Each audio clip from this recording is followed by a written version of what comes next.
Hi, guys. Welcome back to Crime Time with Jess. So let's hop right into this. What a day yesterday, right? The probable cause affidavit came out, as you all know. I am sure that you have heard this read out probably multiple times at this point. I'm going to tell you that my day was extremely busy yesterday. Right after this came out, I did read it. I was engrossed in it. I read all 19 pages. Well, 18 because page 2 is completely redacted, but I read it and my head was spinning. Um, for those of you that just don't know what a probable cause affidavit is, it is basically law enforcement presenting a fair enough amount of evidence to a judge and asking a judge permission to arrest someone. There's a lot of information in this particular probable cause affidavit. I think more than enough. But just remember that this is not the discovery, and this isn't the trial, so it's not everything. But it certainly is a lot. They do lay out quite a bit in here. I think there are absolute key points. Oh, and another thing.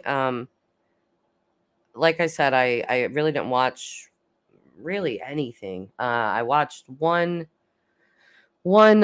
stream really early on, like right after it came out. Somebody instantly put something up, and I watched it. It was posted in my Discord channel, and it was a little conspiratorious, but it was overall good. But other than that, I really just haven't watched anything, and because my day was so busy yesterday, I was like, oh man, I want to watch this and I want to watch this and I want to watch this. But after a while, I was like, you know what? Maybe it's just better if I don't. I have my own thoughts about this. I have my own opinions about this. And then I really want to hear from you guys, like your opinions, what you think, how you feel after reading all of this, because there are definitely key things that stand out. Just like in the title of this live stream, the sheath with the single strand of DNA. Can we all just thank God for DNA? Okay. And then Dylan Morganson, one of the surviving roommates, her part in this probable cause affidavit, I will be honest with you, I'm struggling a little bit with that. I'm trying to remind myself that we don't know everything, but it's strange, interesting. I don't exactly know what to make of it, but we'll get there. So let's go ahead. Let's start with this. So Corporal Payne wrote this affidavit. Why can't I pull this up? Okay. So this is the first page.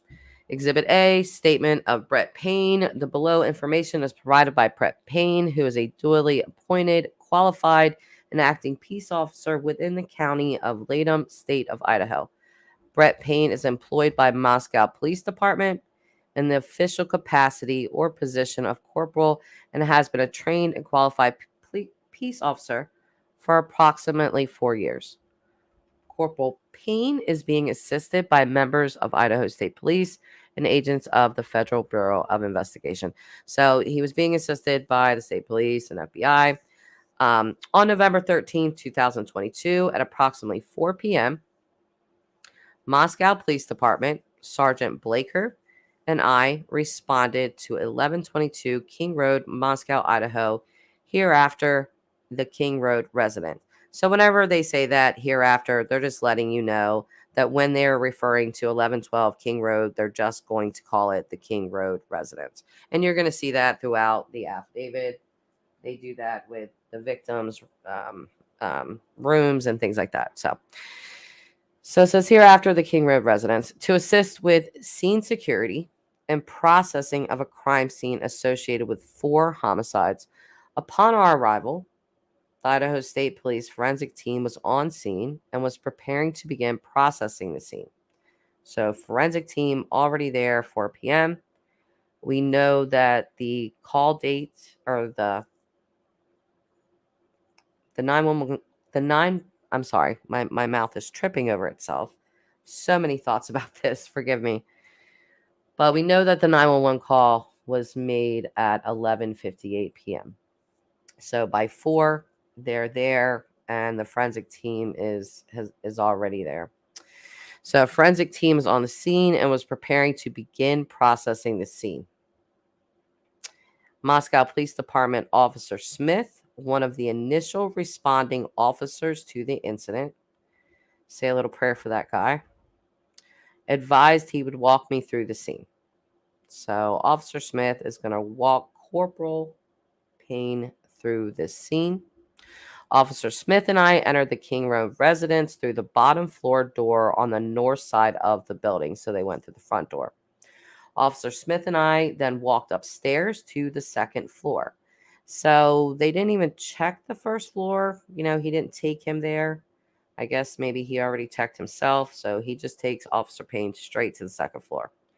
Officer Smith directed me down the hallway to the west bedroom on the second floor, which I later learned through Xana's driver's license and other personal belongings found in the room was Xana Kernodle's, hereafter Kernodle's room. Just before this room, there was a bathroom door on the south wall of the hallway. As I approached the room, I could see a body. So that just tells you that Xana's door was open because, he's approaching the room. He can already see the body. I don't know if any other officer opened the door or not. Probably not. Maybe. Either way, the door was open. So he could see her body. Later identified as Kernodle's, lying on the floor. Kernodle was deceased with wounds which appeared to have been caused by an edged weapon. Also in the room was a male, later identified as Ethan Chapin, hereafter Chapin. Chapin was also deceased with wounds later determined. Autopsy report provided by Spokane and then redacted. So there is something that they do not want shown. And this is the second page. As you can see, it's just completely redacted. Here at the bottom, pull up. Okay, there it is. But here at the bottom, you just see that it's in light blue, redacted. Hang on. So I believe they were going to go into some wounds here and with Ethan, but whatever it is, they definitely don't want the public to see it at this time. Which I don't know that's telling, or that's, they're trying to protect the case. So we'll go on to the third page.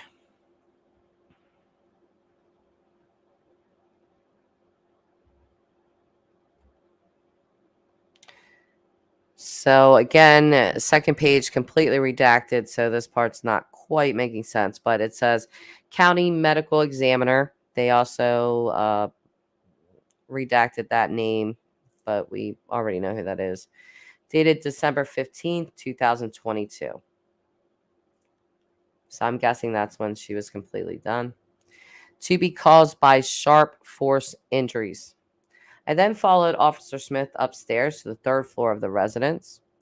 The third floor consisted of 2 bedrooms and 1 bathroom. The bedroom on the west side of the floor was later determined to be Kaylee Gonzalez's, hereafter Gonzalez's room. I later learned from the review of Officer Noon's body camera there was a dog in the room when Moscow police officers initially responded. The dog belonged to Gonzalez and her ex-boyfriend Jack Decor. I found out from my interview with Jack Decor on November 13th, 2022. So keep that in mind, you guys. Literally the day, of the murder, they were already interviewing Jack Decor day 1. And they ruled him out. So let's, if there's any lingering Jack Decor thoughts, I hope they are gone at this point. I found out from my interview with Jack Decor on November 13th, 2022, that he and Gonzalez shared the dog. Officer Smith then pointed out a small bathroom on the east side of the third floor. This bathroom shared a wall with Madison Mogan's, hereafter Mogan bedroom, which was situated on the southeast corner of the third floor. As I entered this bedroom, I could see two females in the single bed in the room. Both Gonzalez and Mogan were deceased with visible stab wounds. I also later noticed what appeared to be a tan leather knife sheath laying on the bed next to Mogan's right side when viewed from the door. So when viewed from the door, it looked to be on the right side. Was it not on the right side? Okay, sorry, thinking out loud. The sheath was later processed and had K-bar, USMC, and the United States Marine Corps Eagle Globe and Anchor and Sigma stamped on the outside of it. The Idaho State Lab later located a single source of male DNA, suspect profile, left on the button snap of the knife sheath. Again, that's fascinating. And I want to go into a little something here because I just thinking about Bryan and what we know, rumor wise and things like that wise about him. I do believe that Bryan Kohberger, absolutely, I keep repeating this. Seems like every live stream, but I truly feel this way about this person, that he absolutely thought himself to be the smartest person in the room. And with that said, the professors that he chose to study under are very telling. Dr. Ramsland, with her connection to BTK, she had 10 years of communications with him. And she's sort of, for lack of a better term, a rock star, in the true crime world. Tons and tons of experience there. And then his professors at Washington State University, because I had the question of why did he pick that college? Why did he pick Washington State? Was it because of some tie to Bundy? But Bundy went to the University of Washington and not Washington State. So, same state, but, and then I had the thought, well, did he want to get as far away from his family as possible, far away from anyone that he knew, so he could sort of commit these crimes and no one around him would be any, none the wiser. But it seems like this knife sheath. Okay. And another thing about the Washington State University, the fact that he went there. Washington State University is ranked 8th in the country for doctorates in criminology. That's pretty good. And looking at the professors that he was being taught by, or was going to be taught by, their backgrounds are very impressive. One of them specialized in jury selection and a lot of things about adjudication, courts, stuff of that nature. I could read it off, but we need to get through this. But I thought it was interesting, the colleges that he picked and who he was studying under, because I wonder how long Kohberger knew he had a quote-unquote dark passenger. Little Dexter reference there for you guys, but I wonder how long he knew he had this dark side, because in my opinion, I think he's known for a long time. I really do. His course of studies, I think, were equally fascinating to him. Fed his ego for the need to be superior to others in intellect. And then also, I think there's a high probability he was having fantasies for a long time. And the people that he was studying under were, teaching him inadvertently how to commit a perfect crime and then also get away with it. So, in thinking about that, I've toyed with the idea that it's almost like um, this knife sheath was given to the police on a silver platter. It's the smoking gun without actually having the actual smoking gun, which in this case would be the knife. It is the next best thing with his DNA on it, right next to the victim's bodies. And I don't know, like I've gone through my head about how this could happen, how he could be this careless. They did early on call this crime scene messy. So,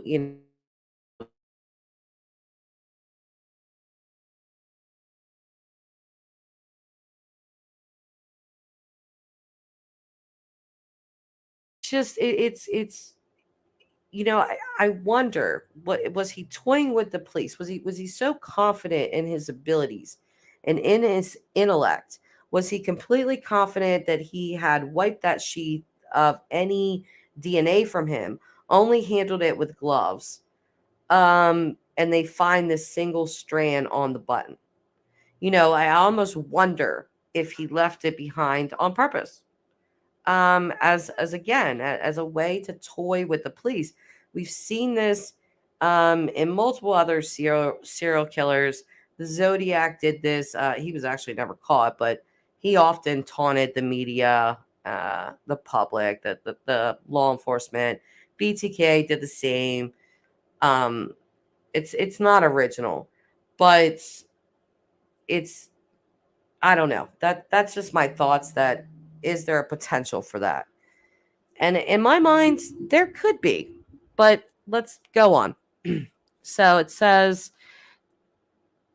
as part of the investigation, numerous interviews were conducted by Moscow Police Department officers, Idaho State Police detectives, and FBI agents. Two of the interviews included BF, that is one of the surviving roommates, Bethany Funk, I'm sorry, and DM, which would be Dylan Morganson. So both BF and DM were inside the King Road residence at the time of the homicides and were roommates to the victims. BF's bedroom was located on the east side on the first floor of the Road residence. So that's another thing. We'll go to the next page here, but it was widely thought that both of them were on the first floor. That was not true. Dylan's bedroom was on the second floor.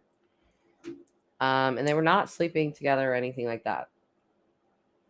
So, based on numerous interviews conducted by Moscow police officers, ISP detectives, and FBI agents, as well as my review of evidence, I have learned the following. On the evening of November 12, 2022, Chapin and Kernodle are seen by BF at the Sigma Chi house on the University of Idaho campus at 735 Nez Perce Drive from approximately 9 p.m. on November 12th to 1:45 a.m. on November 13th. So Bethany Funk is the witness for Chapin and Xana, and we finally know what they were doing, and apparently they were at the Sigma Chi party for the whole night. On November 13th, BF also estimated that at approximately 1:45 a.m., Chapin and Kernodle returned to the King Road residence. BF also stated that Chapin did not live in the King Road residence but was a guest of Kernodle. Gonzalez and Mogan were at a local bar, the Corner Club, at 202 North Main Street in Moscow. Gonzalez and Mogan can be seen on video footage provided by the Corner Club between 10 p.m. on November 12th and 1:30 a.m. on November 13th. At approximately 1:30 a.m., Gonzalez and Mogan can be seen on video at a local food vendor called The Grub Truck at 318 South Main Street in downtown Moscow. The Grub Truck live streams video from their food truck on the streaming platform Twitch. which is available for public viewing on their website. This video was captured by law enforcement. A private party, this name is redacted, reported that he provided a ride to Gonzalez and Mogan at approximately 1:56 a.m. from downtown Moscow in front of the grub truck to the King Road residence.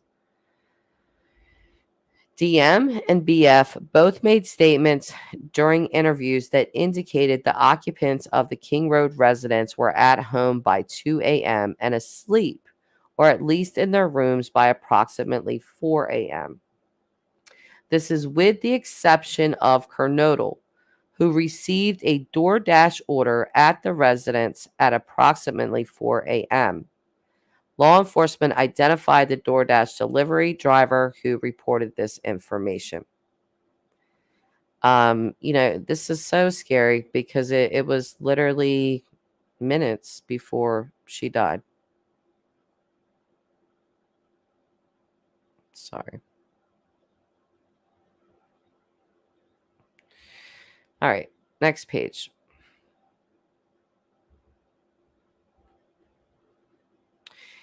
DM. This is gonna be, if it's not already troubling for you guys. Someone did mention in my Discord that YouTube was a little bit afire with DM, and when I read this part, I can understand why, and I have a lot of questions myself. So they're probably going to be questions that you guys have asked already, but it's just I'm very much struggling and trying to make sense of this. So it says DM stated she originally went to sleep in her bedroom on the southeast side of the second floor. DM stated she was awoken at approximately 4 a.m. by what she stated sounded like Gonzalez playing with her dog in one of the upstairs bedrooms. Dylan's room was right underneath Kaylee's, okay, which were located on the third floor. A short time later, DM said she heard who she thought was Gonzalez say something to the effect of, "There's someone here." Please keep in mind that Dylan's bedroom was the one right next to the third floor stairs. It is the first bedroom that you are going to come to and see if you're coming in from the back sliding door. Okay, so she's in a unique position. She is literally between the four victims, her bedroom. You have to pass by her bedroom to go upstairs to Kaylee and Maddie. You have to pass by her bedroom to get to Ethan and Xana. Okay. So it says a review of records obtained from a forensic download of Kernodle's phone showed this could also have been Kernodle, as her cellular phone indicated she was likely awake and using the TikTok app at approximately 4:12 a.m. Xana was awake, you guys, which is, I took some comfort in it. I was, hoping that the families did, and I think they did mention that there's a lot of information, so please bear with me. My mind is all over the place with this case, but I do believe that the family did say that they were comforted in some way, that they were sleeping, and we now for sure know that Xana was not sleeping. Okay, she was on TikTok. She had ordered DoorDash. Her murder happens right after this. DM stated she looked out of her bedroom but did not see anything when she heard the comment about someone being in the house. Hang on a second, guys.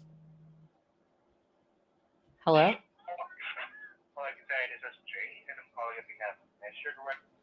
Okay, I don't know what that is. Anyway, let me start that again. DM stated she looked out of her bedroom but did not see anything when she heard the comment about someone being in the house. So she hears what she thinks is Kaylee say, "There's someone here." She opens up her bedroom door. She doesn't see anything. Shuts the door. Um, DM stated she opened her door a second time when she heard what she thought was crying coming from Kernodle's room. DM then said she heard a male voice say something to the effect of, "It's okay, I'm going to help you."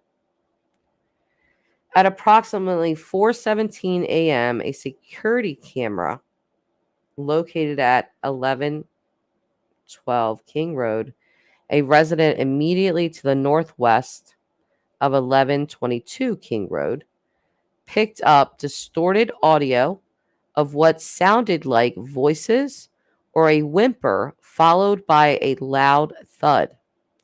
A dog can also be heard barking numerous times starting at 4:17 a.m.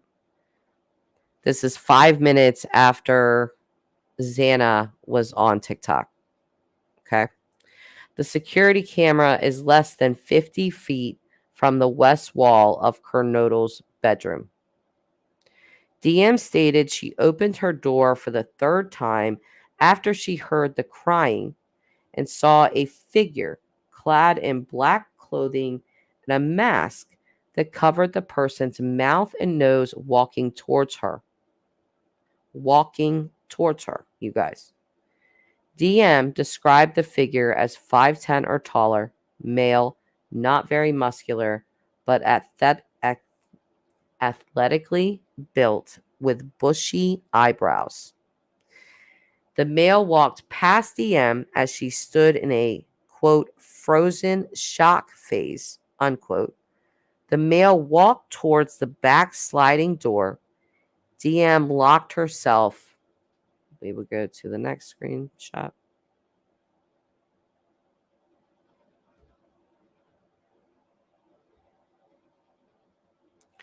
Locked herself in a room after seeing the male.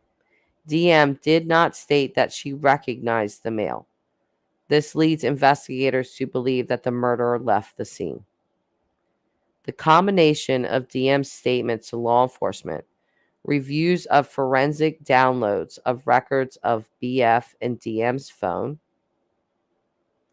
and video of a suspect video, as described below, leads investigators to believe the homicides occurred between 4 a.m. and 4:25 a.m.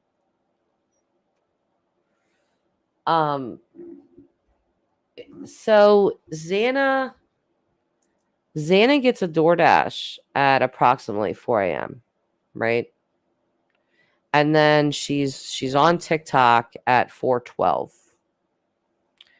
Murphy is caught on audio, 50 less than 50 feet away, the house, basically next door, barking his head off. So for everyone that speculated on that, yes, Murphy was barking a lot. Also distorted audio of what sounded to be whimpering. Dylan is saying she heard what she thought was Xana crying. She thought she heard Kaylee say, "There's someone in here. There's someone here," I think is the quote. And then she comes face to face with this killer. And also, you're going to see in this affidavit that the killer's footprint was right in front of her bedroom door. Why she was spared is, I don't know. I don't know the answer to that. I think the only person that's really going to know the answer to that is the killer himself. But it's troubling to me. We're going to step away from this just for a second. It's troubling to me that the 911 call was made at 11:58 a.m., if these murders occurred and DM came face to face with him, I'm trying in every way to understand shock, and how that works, why the 911 call was not made until 11:58 a.m. That is almost, well, it is. It's like 8 hours after. And it says multiple people spoke with the dispatcher during the 911 during the call made at 11:58 a.m. to report an unconscious person. And at first I was like, was it Bethany that called because Dylan was unconscious? That she came face to face with a killer and she fainted. But the question that I have with that is this: is it enough to faint by coming in face to face with a masked person that you don't know, without knowing anything that's happened to your roommates? She locked herself in her bedroom. That's what it says. It doesn't go into further detail, but that's what it says. And there was no calls, you know, made until 11:58. So how, was that enough to scare someone enough to make them faint for that long? I'm looking at it as I'm a little nervous with the information that we have. Of course, it's not everything. I want to keep reminding myself and everyone else of that. We don't know every last thing.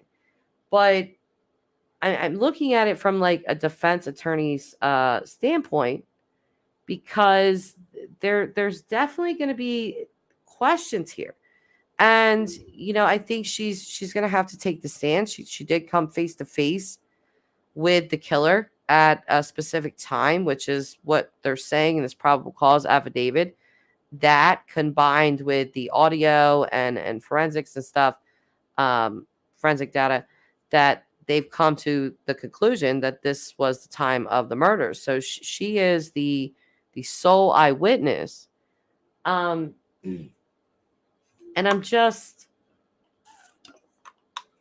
I'm wondering why she didn't call 911. Is it possible she went out that night and lost her phone? I guess. Is it possible that she, well, I don't know. I mean, I can't come to a reasonable conclusion as to how this could be, how 8 hours could go by. With that said, it's not to say that there have not been other cases where people have been so traumatized that they have locked themselves away and not come out for hours. But again, she was unharmed. He didn't touch her. He was in a ski mask. I would imagine that he would have blood on him. But if the lights were off in the house, would she have saw that blood if he was dressed in black? I don't know. It seems more reasonable that she had to hear something.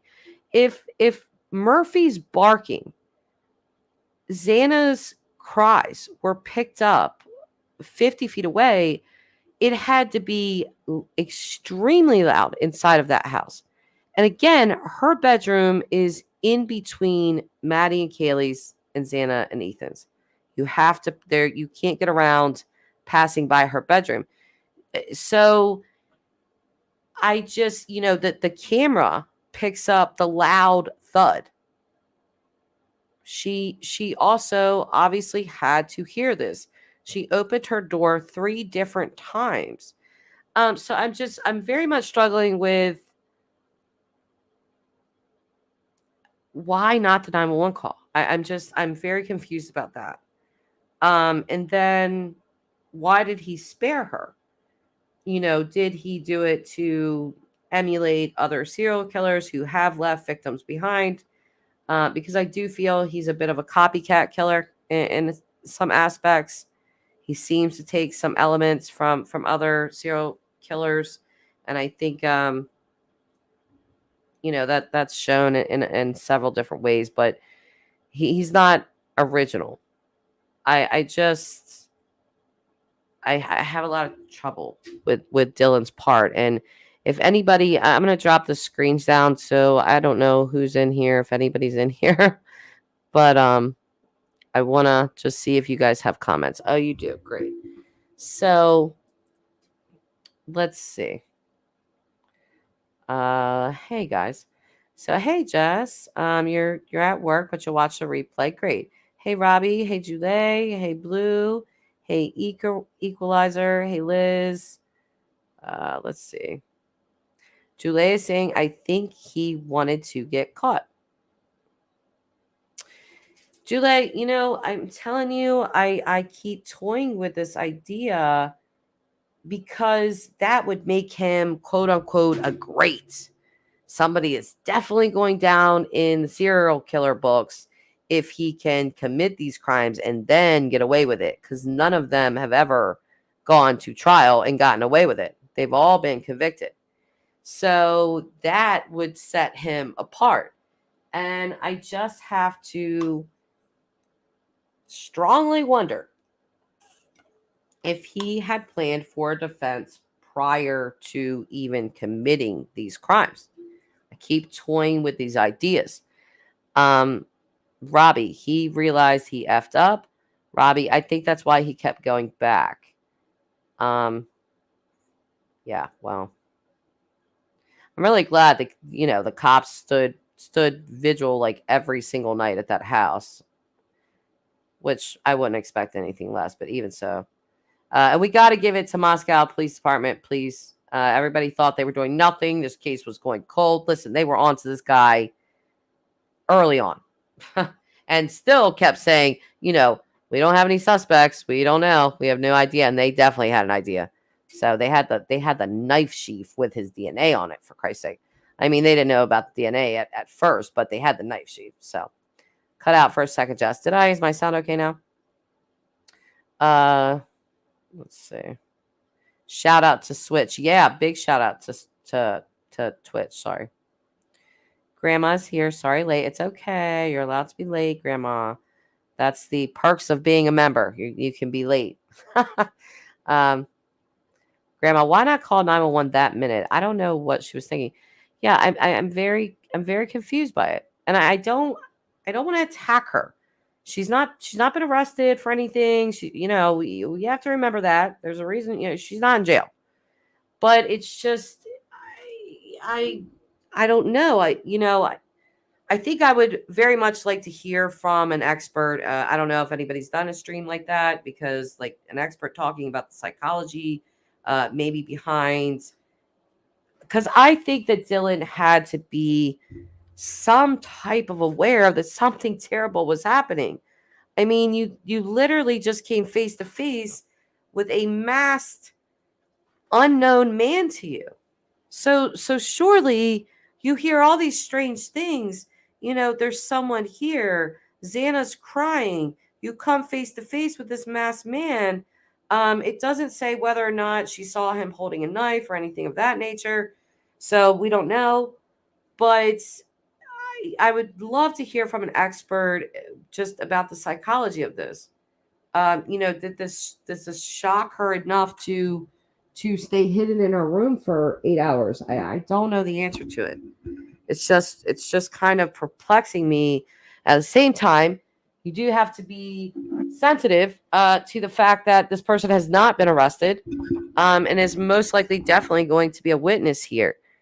But I'm just having trouble. And you know what? That kind of, I've thought about this, and I'm like, all they need to do, which I say all they need to do, but all they need to do is convince one juror, give one juror a reasonable doubt to get off. Prosecutor has one shot. And if you blow that shot, it's done. He can never be tried for this again. Casey Anthony, O.J. Simpson, all the ones we know. And I think about Casey Anthony and what they did, is at trial. Everything led to her. Anybody that watched that live, we all know. Okay, we know. But at trial, all of a sudden, you have Jose Baez waltz in and say, "Hey, her dad SA'd her," and all of a sudden, it's this shock. And all the thoughts of the facts go out the window. Everybody has this knee-jerk reaction. And then he just goes on to these ridiculous things.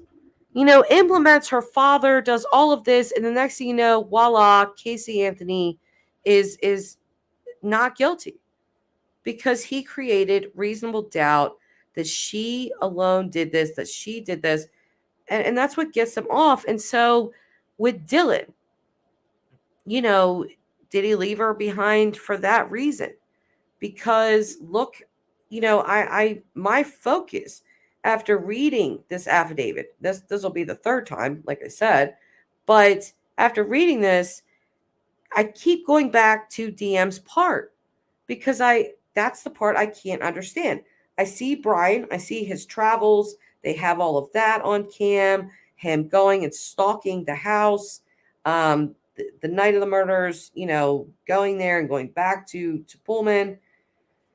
It just, he spared her for a reason, and it's like I can't understand her actions afterwards. So they're going to have some type of, obviously some psychology experts talk about shock, trauma, something. I don't know. Blue and gold. I don't understand the sentence. DM didn't recognize, which leads investigators to believe he left. Yes, she didn't recognize the guy. She didn't know him. He was in a ski mask. Monkey nut chewer. Hi y'all. Hi. Grandma, how does she know if he had bushy eyebrows if he was wearing a mask which covers his face and nose? Because it doesn't cover his eyes. Obviously, he has to see. So she could obviously, see his eyebrows, his eyes. But what stood out to her was the bushy eyebrows. And I'm just going to guess that was probably because of lighting. It probably wasn't, very light in there. So she probably maybe didn't recognize his what I'm going to call crazy eyes. She probably just noticed those big old bushy eyebrows that he has. So she said the mask covered mouth and nose. Yeah, so it doesn't cover the eyes. Sounds like a ski mask, Grandma. Monkey nut chewer. Could the defense ask her on cross if she killed them after seeing an intruder leave? I mean, what evidence would they have to ask her that? They would have to have some sort of evidence to ask her a question like that. Oh, was that Jim on a sock account? Was the thud the sound of the slide, or what did you guys get rid of Jim or something? I don't see Jim. But was the thud the sound of the sliding door closing? Could be. Could be. I was thinking more along the lines of maybe Ethan falling or maybe them fighting because Xana had defensive wounds. So I don't know if things were knocked over in the bedroom or something of that nature. But yeah, it could have been the sliding glass door. But you would think he would be more fairly quiet. There was a lot of noise made there. It wasn't just quietly done. Murphy barking his head off again.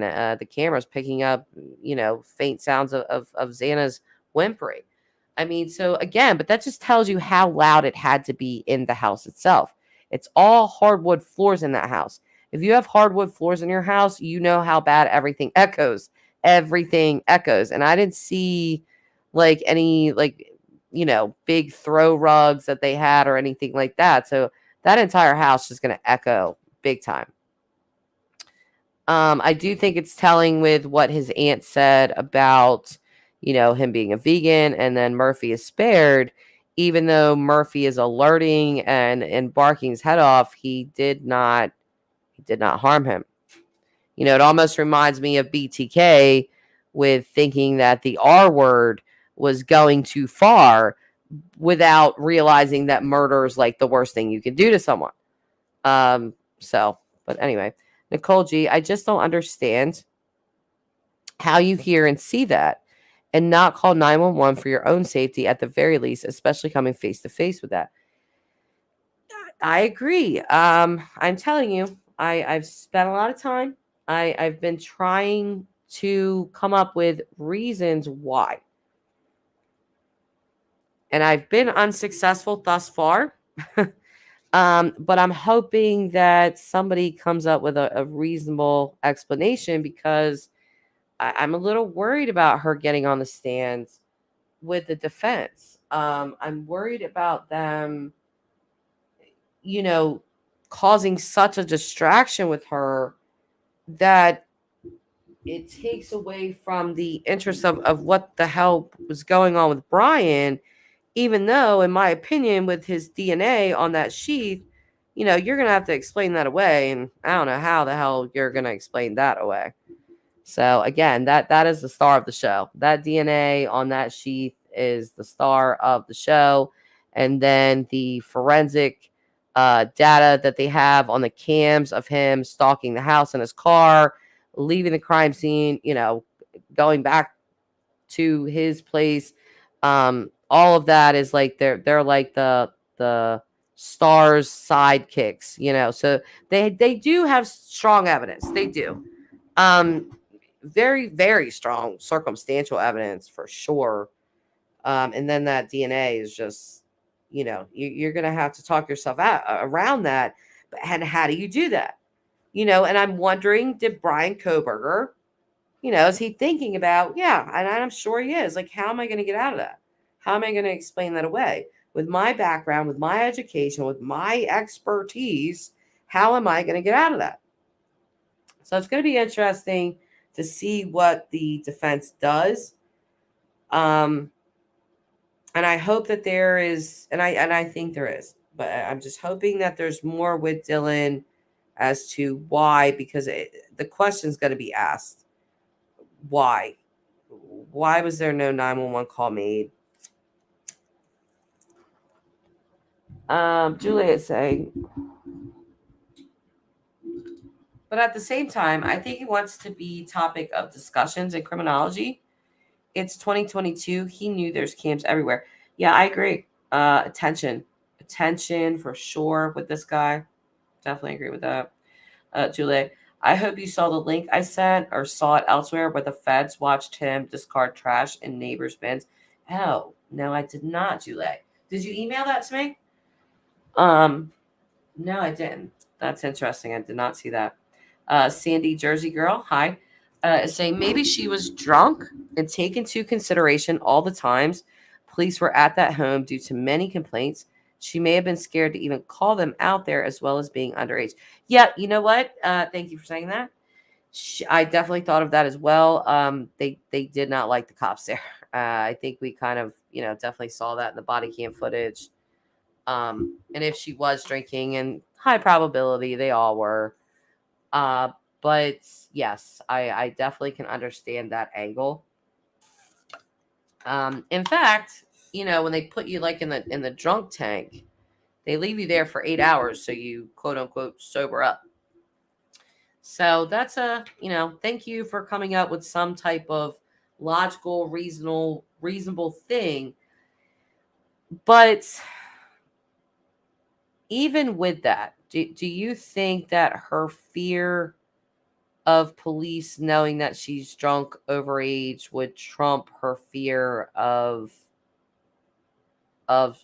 something terrible happening to her roommates, or happen to her roommates, and could even still happen to her? Just wondering. Sandy is saying, I don't agree with her not calling or understand it. Yeah, I think that's the consensus. Hey Ray Bird, how are you, love? Nicole G.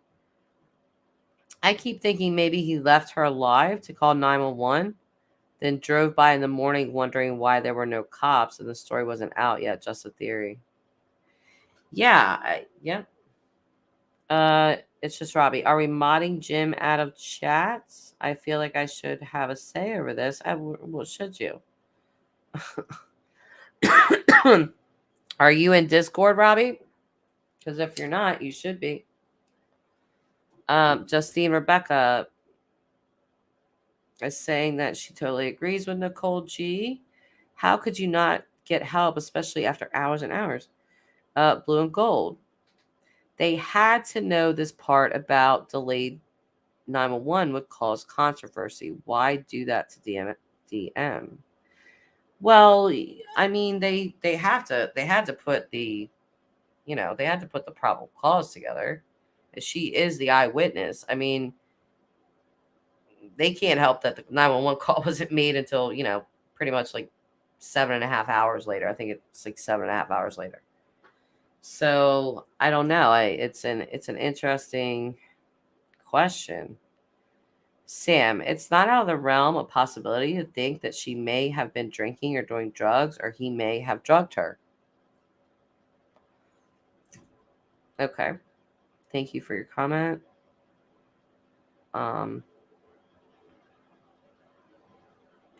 Okay, you love Discord? Well, go to my community tab and the link is there. Your Discord stan. Wow. Lulu. Hi, Lulu.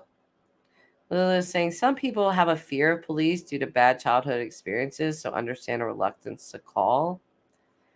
Okay. Yeah, they didn't have to release it, Blue. That is a good point, but that's a good point. I think her part was important for them in the fact that she heard the sounds that the audio that was also picked up on the audio cam, so it kind of corroborates, each other, but it just it doesn't look right. And I really hate saying that because by all accounts, she's innocent. I mean, she's not been arrested. They're saying they're not arresting anybody else. So I'm just perplexed by it. I don't really understand it, and I'm feeling like if I feel like that other people do, and it seems like you guys do, and if other people do, then there's a potential that the jury is going to be presented with this and get very confused as well, and want to know why. So all right, Robbie. Yep. Let's see. Blue and gold. Shock and sleep, wake and faint. Occur. Oh gosh. Maybe to help prove the shoe print was from him because there are always a lot of people in that house. Yeah. Yeah, the shoe print was right in front of her bedroom door. Let's continue on with this. Oh, let me take the comment down. Sorry. I always leave the comment up and then I forget it. Where were we here?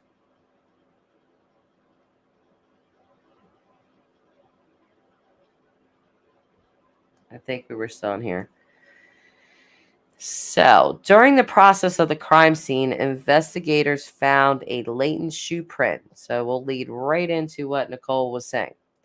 This was located during the second processing of the crime scene by the Idaho State Police forensic team by first using a presumptive blood test and then amino black, a protein stain that detects the presence of cellular material.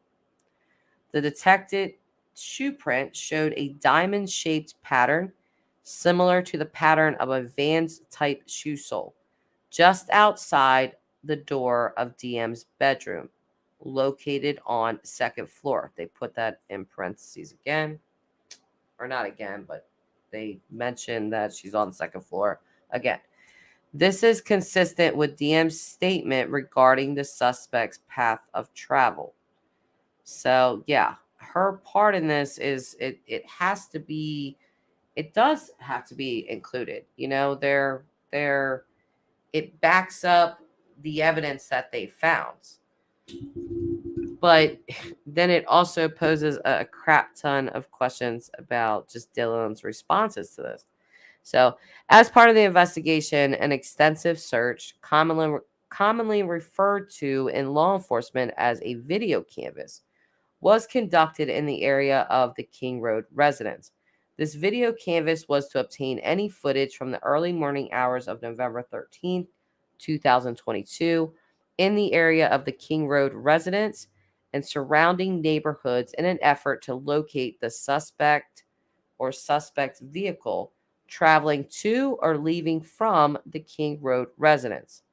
This video canvass resulted in the collection of numerous surveillance videos in the area. So, you know, Bryan Kohberger, the dumbest person alive, or, you know, evil genius here. We'll find out, I guess. Approximately 3:26 a.m. Oh, I think I missed something. What did I miss there? Approximately 3:26 a.m. at westbound on Steiner Avenue at Idaho State Highway 95 in Moscow at approximately blah, blah, blah. On this video, it appeared suspect's vehicle 1 was not displaying a front license plate. No, I definitely missed some stuff here. Where is that? No. No. Why? Okay, hold on. I'm sorry. They were supposed to be in order, but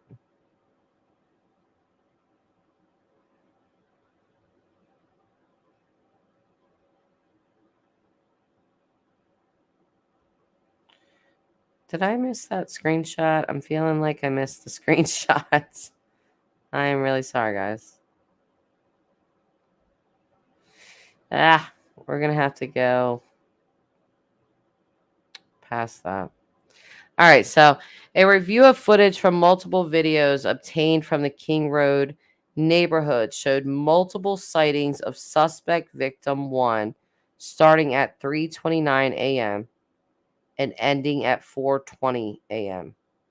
These sightings show suspect vehicle 1 makes an initial 3 passes by the 1122 King Road residence and then leave via Valenta Drive. Based off of my experience as a patrol officer, this is a residential neighborhood with a very limited number of vehicles that travel in the area during the early morning hours. Upon review of the video, there are only a few cars that enter and exit this area during this time frame. Suspect vehicle 1 can be seen entering the area a 4th time at approximately 4:04 a.m. It can be seen driving eastbound on King Road, stopping and turning around in front of 500 Queen Road, number 52, and then driving back westbound on King Road. When suspect vehicle 1 is in front of the King Road resident, it appeared to unsuccessfully attempt to park or turn around in the road. The vehicle then continued to the intersection of Queen Road and King Road, where it can be seen completing a 3-point turn and then driving eastbound again down Queen Road. So I think I missed the screenshot where it says what suspect vehicle 1 is, which is the white Elantra. So, suspect vehicle 1 is next seen departing the area of the King Road residence at approximately 4:20 a.m. at a high rate of speed.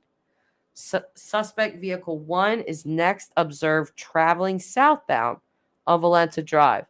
Based on my knowledge of the area and review of camera footage in the neighborhood that does not show suspect vehicle 1 during that time frame, I believe that suspect vehicle 1 likely exited the neighborhood at Palouse River Drive and Conestoga Drive. Palouse River Drive is at the southern edge of Moscow and proceeds into Whitman County, Washington. Eventually, the road leads to Pullman, Washington. Pullman, Washington is, next screenshot,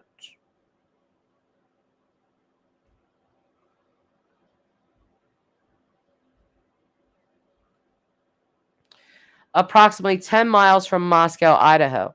Both Pullman and Moscow are small college towns, and people commonly travel back and forth between them. Law enforcement officers provided video footage of suspect 1 to forensic examiners with the Federal Bureau of Investigation that regularly utilized surveillance footage to identify the year, make, and model of an unknown vehicle that is observed by one or more cameras during the commission of a criminal offense. The forensic examiner has approximately 35 years law enforcement experience with 12 years at the FBI. His specific training includes identifying unique characteristics of vehicles, and he uses a database that gives visual clues of vehicles across states to identify differences between vehicles. So let's pay attention to this next part, because I do believe the defense is going to do something with this. They're going to say, oh, this guy had 35 years of experience and he got it wrong at first. And then, blah, blah, blah. They're just anything that they can exploit, they're going to. So it says, after reviewing the numerous observations of suspect vehicle 1, the forensic examiner initially believed that suspect vehicle 1 was a 2011 to 2013 Hyundai Elantra. Stop right here, because we now know that it was a 2015 Hyundai Elantra. Okay. So upon further review, he indicated it could also be a 2011 to 2016 Hyundai Elantra, which he did get it right the second time. As a result, investigators have been reviewing information on persons in possession of a vehicle that is a 2011 to 2016 white Hyundai Elantra. Investigators were given access to video footage on the Washington State University campus located in Pullman, Washington. A review of that video indicated that approximately 2:44 a.m. on November 13, 2022, a white sedan, which was consistent with the description of the white Elantra known as Suspect Vehicle 1, was observed on WSU surveillance cameras traveling north on Southeast Nevada Street at Northeast Stadium Way. At approximately 2:53 a.m., a white sedan, which is consistent with the description of the white Elantra known as Suspect Vehicle 1, was observed traveling southeast on Nevada Street in Pullman, Washington, towards State Road 270. State Road 270 connects Pullman, Washington to Moscow, Idaho. This camera footage from, next screenshot,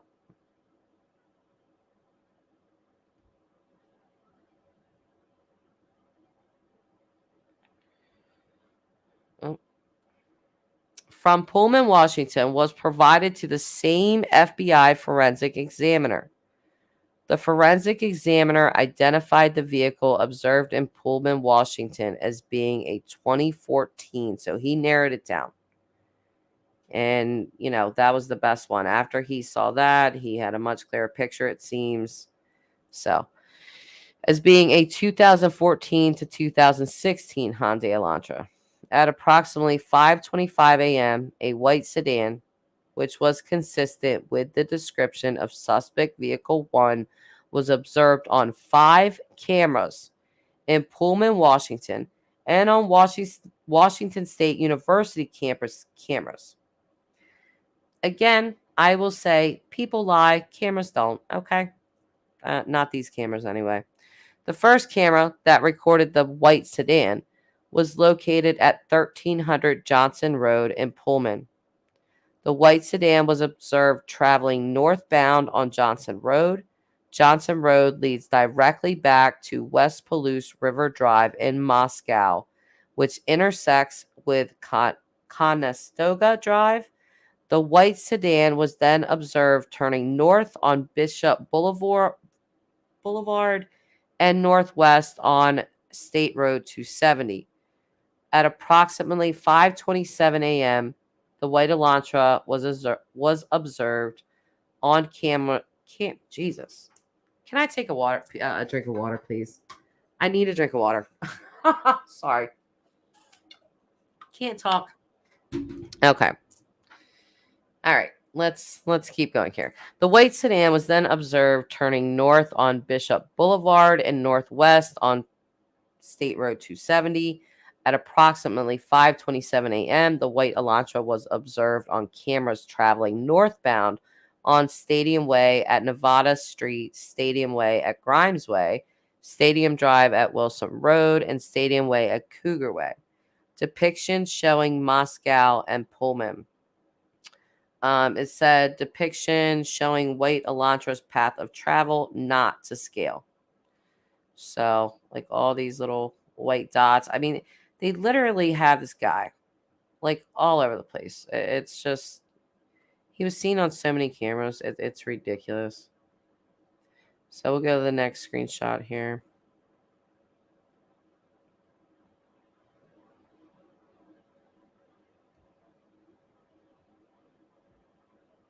Oops. So here it says, this is the legend.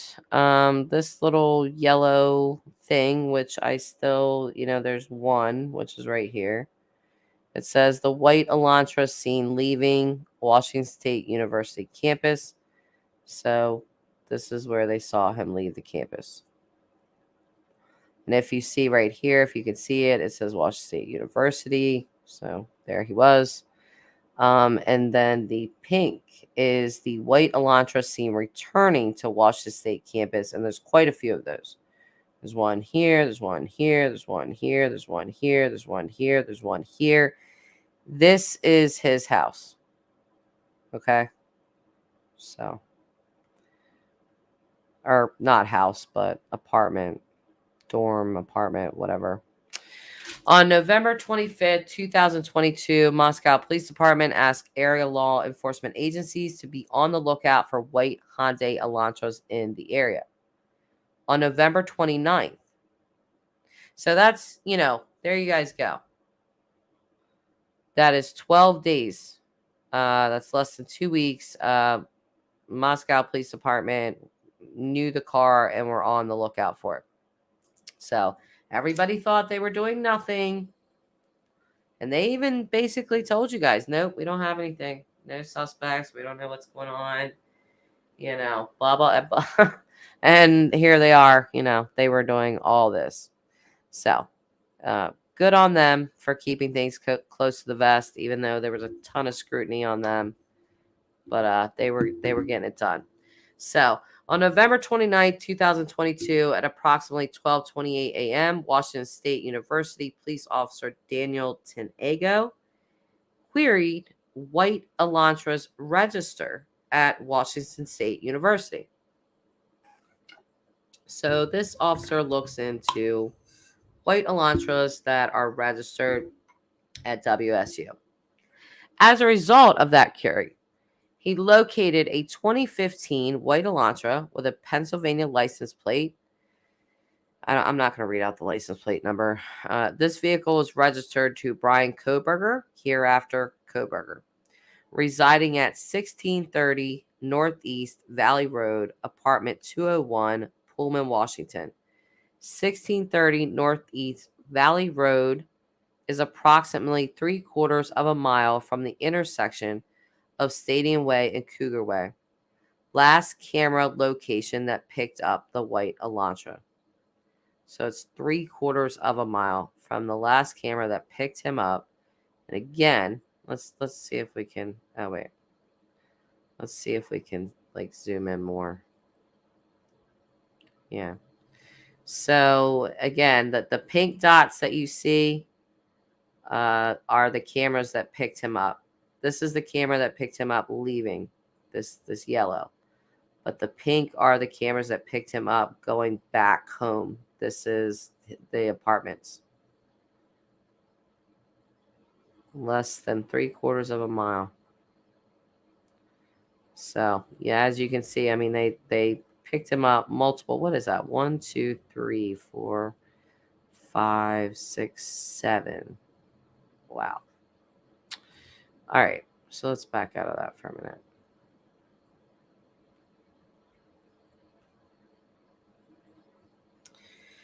That same day at approximately 12:58 a.m., Washington State University officer Curtis Whitman was looking for white Hyundai Elantras and located a 2015 white Hyundai Elantra at 1630 Northeast Valley Road in Pullman in the parking lot, aka Bryan's apartment. 1630 Northeast Valley Road is an apartment complex that houses WSU. Let's go to the next screenshot.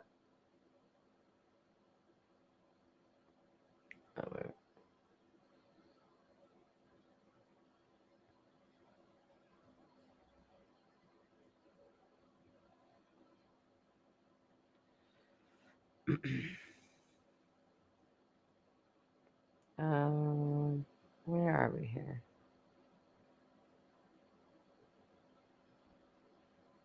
Okay, so we're there. All right, hang on. I'm sorry. Getting lost where we are here. All right, here we go. So it houses WSU students. Officer Whitman also ran the car and it returned to Kohberger with a Washington tag. I reviewed Kohberger's Washington State driver's license information and photograph. This license indicates that Kohberger is a white male with a height of 6 feet and weighs 185 pounds. Additionally, the photograph of Kohberger shows that he has bushy eyebrows. Kohberger's physical description is consistent with the description of the male DM saw inside the King Road residence on November 13th. Further investigation, including a review of Lada County Sheriff's Deputy Corporal Duke's body cam and reports, shows that on August 21st, 2022, Bryan Kohberger was detained as part of a traffic stop that occurred in Moscow, Idaho by Corporal Duke. At the time, Kohberger, who was the sole occupant, was driving a white 2015 Hyundai Elantra with Pennsylvania plate, which was set to expire on November 30th, 2022. During the stop, which was recorded via a law enforcement body camera, Kohberger provided his phone number. It's redacted except for the last 4 digits, 8458. Hereafter, the 8458 phone as his cellular telephone number. So whenever you see that number, just know that that's Bryan's cell phone number, okay? Investigators conducted electronic database queries and learned that the 8458 phone is a number issued by AT&T. On October 14, 2022, Bryan Kohberger was detained as part of a traffic stop by a WSU police officer. Upon review of that body cam and report of the stop, Kohberger was the sole occupant and was driving a white 2015 Hyundai Elantra with Pennsylvania plates. On November 18, 2022, according to Washington State Licensing, Kohberger registered the 2015 white Elantra with Washington and later received Washington plate CFB 8708. Prior to this time, the 2015 white Elantra was registered in Pennsylvania, which does not require a front license plate to be displayed. This was learned through communications with a Pennsylvania officer who is currently certified in the state of Pennsylvania. So they see this car that doesn't, it's white Elantra, doesn't have a front tag. Bryan's car did not have a front tag because it was still registered in Pennsylvania. He hadn't switched it over yet. Keep in mind, he had just moved to Washington in August, I believe. So his tags were set to expire, and he went on November 18th. That's 5 days after the murders, and had them switched over to Washington, tags. Which, I mean, he was going to have to do that either way, but,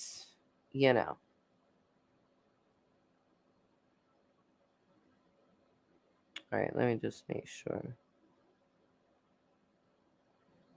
Okay. So, communications with Washington law enforcement. I know that Idaho and Washington require front and back license plates to be displayed. Investigators believe that Kohberger is still driving the 2015 white Elantra because his vehicle was captured on December 13th, 2022 by a license plate reader in Loma, Colorado. Kohberger's Elantra was then queried on December 15, 2022 by law enforcement in Hancock County, Indiana. On December 16, 2022 at approximately 2:26 p.m., surveillance videos showed Kohberger's Elantra in Albrightsville, Pennsylvania. The sole occupant of the vehicle was a white male whose description was consistent with Kohberger. Kohberger has family in Albrightsville, Pennsylvania, learned through a TLO search and locate tool database query. Based on information provided on the WSU website, Kohberger is currently a PhD student in criminology at Washington State University, pursuant to records provided by a member of the interview panel for Pullman Police Department. We learned that Kohberger's past education included undergraduate degrees in psychology and cloud-based forensics. Interesting.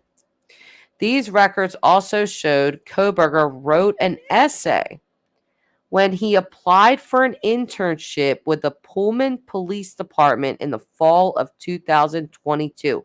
So he literally moves there and immediately applies for an internship with the police department. Immediately. Kohberger wrote in his essay he had interest in assisting rural law enforcement agencies with how to better collect and analyze technological data in public safety operations. This guy. Kohberger also posted a Reddit survey, which can be found by an open source internet search. The survey asked for participants to provide information to understand how emotions and psychological traits influence decision making when committing a crime. Okay, so there were people out there that did not believe that survey was real. It was very real. It was actually approved by the college. So it's very real. It's here in the probable cause affidavit. It was real. This guy was really trying to do that. Okay. As part of this investigation, law enforcement obtained search warrants to determine cellular devices that utilize cellular towers in close proximity to the King Road residence on next screenshot. That one. Oh.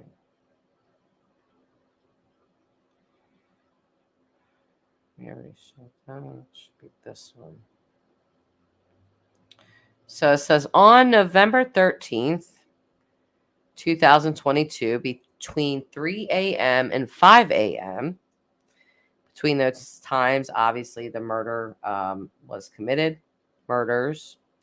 After determining that Kohberger was associated to both 2015 white Elantra and the 8458 phone, investigators reviewed these search warrant returns. A query of the 8458 phone in these returns did not show the 8458 phone utilizing cellular tower resources in close proximity to the King Road residence between 3 and 5 a.m. That's interesting because that means that Bryan did something with his phone. He either left it somewhere else, he either turned it off. He most likely left it somewhere else. He didn't bring it. He did that to, well, I wasn't there. That's not on my phone. My phone is I was at home or something of that nature. So, continuing on. Based on my training, experience, and conversation with law enforcement officers that specialize in the utilization of cellular telephone records as part of investigations, individuals can either leave their cellular telephone at a different location before committing a crime or turn their cellular telephones off prior to going to a location to commit a crime. This is done by subjects in an effort to avoid alerting police enforcement that a cellular device associated with them was in a particular area where a crime is committed. I also know that on numerous occasions, suspects will surveil an area where they intend to commit a crime prior to the date of the crime. Depending on the circumstances, this could be done a few days before or for several months prior to the commission of a crime. During these types of surveillance, it is possible that an individual would not leave their cellular telephone at a separate location or turn it off since they do not plan to commit the offense on that particular day. Okay, so he's kind of...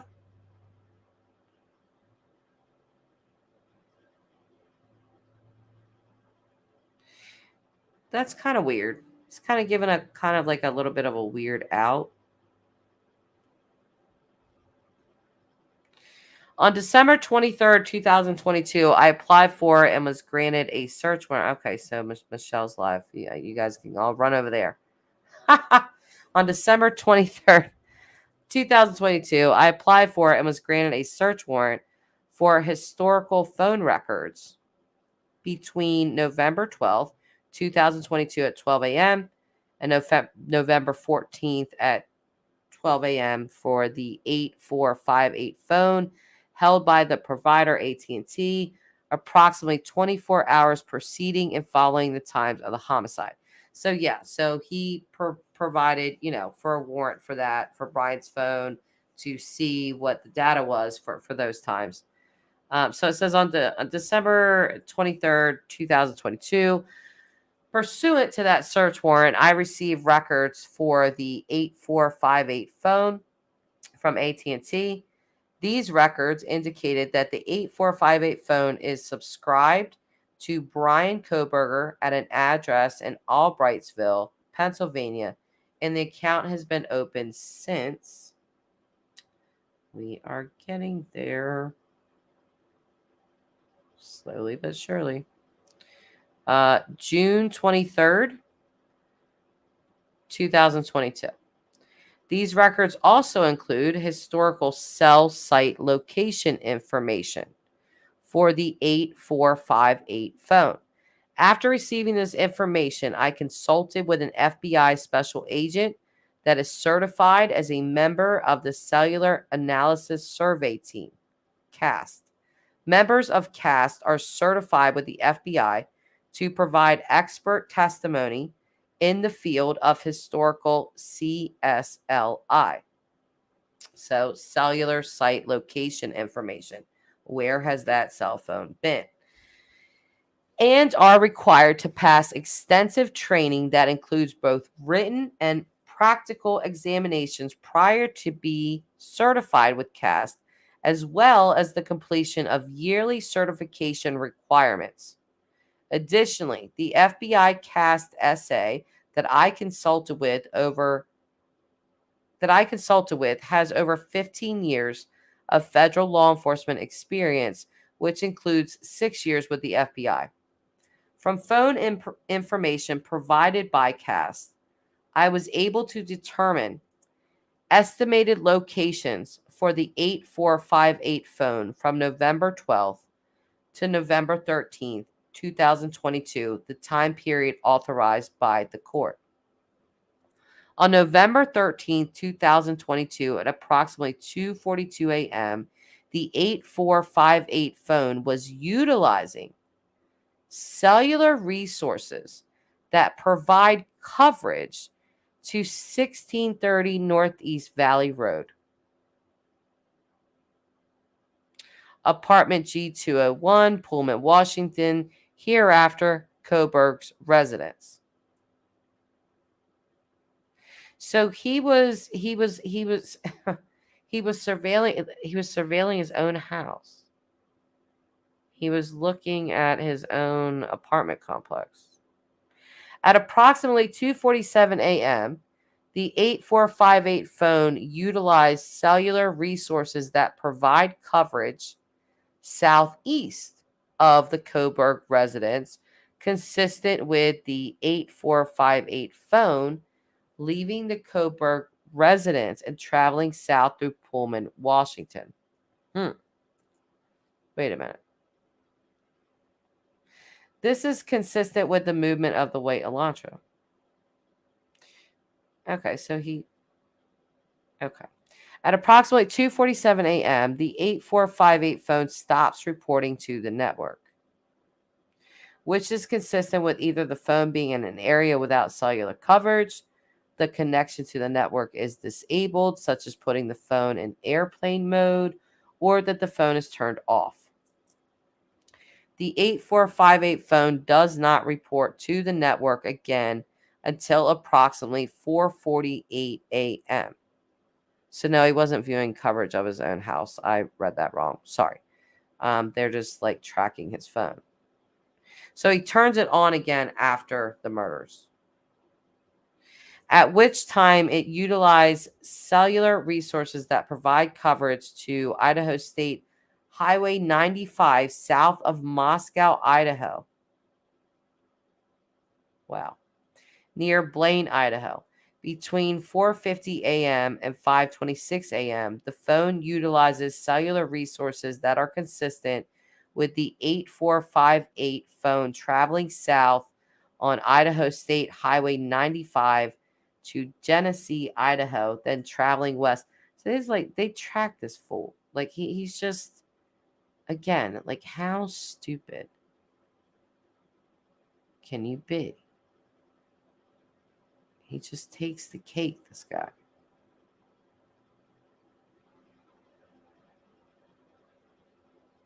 All right.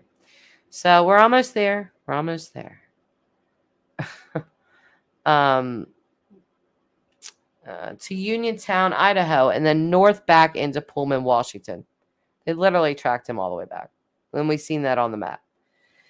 At approximately 5:30 a.m., the 8458 phone is utilizing resources that provide coverage to Pullman, Washington, and consistent with the phone traveling back to Kohberger's residence. The 8458 phone's movements are consistent with the movements of the white Elantra that is observed traveling north on Stadium Drive at approximately 5:27 a.m. Based on a review of the 8458 phone's estimated locations and travels, the 8458 phone's travel is consistent with that of the white Elantra. Further review indicated that the 8458 phone utilized cellular resources on November 13, 2022 that are consistent with the 8458 phone leaving the area of the Kohberger residence at approximately 9 a.m. and traveling to Moscow, Idaho. So he went back to Moscow at 9 a.m.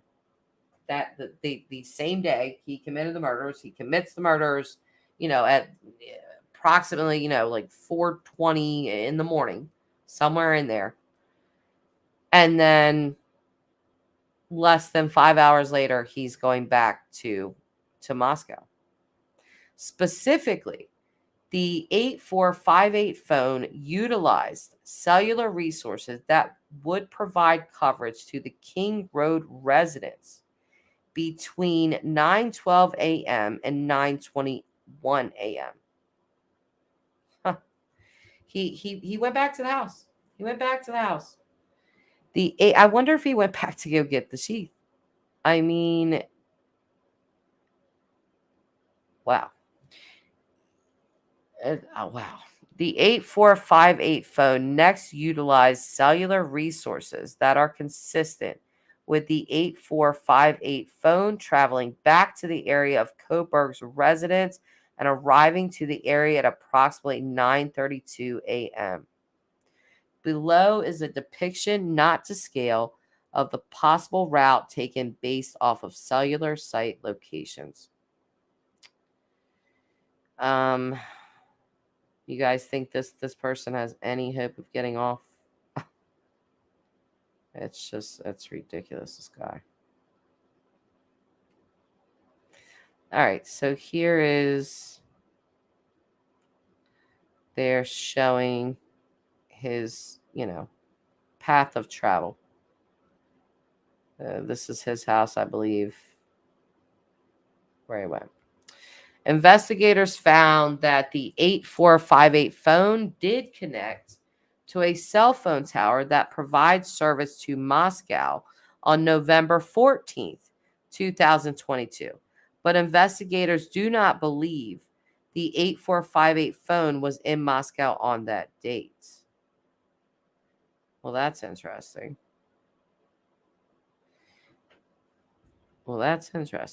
The 8458 phone has not connected to any towers that provide service to Moscow since that date. Interesting. Based on my training, experience, and the facts of the investigation thus far, I believe that Kohberger, the user of the 8458 phone, was likely the driver of the white Elantra that is observed departing Pullman, Washington, and that this vehicle is likely suspect vehicle 1. Additionally, the route of travel of the 8458 phone during the early morning hours of November 13th, 2022, and the lack of the 8458 phone reporting to AT&T between 2:47 a.m. and 4:48 a.m. is consistent with Kohberger attempting to conceal his location during the quadruple homicide that occurred at the King Road residence.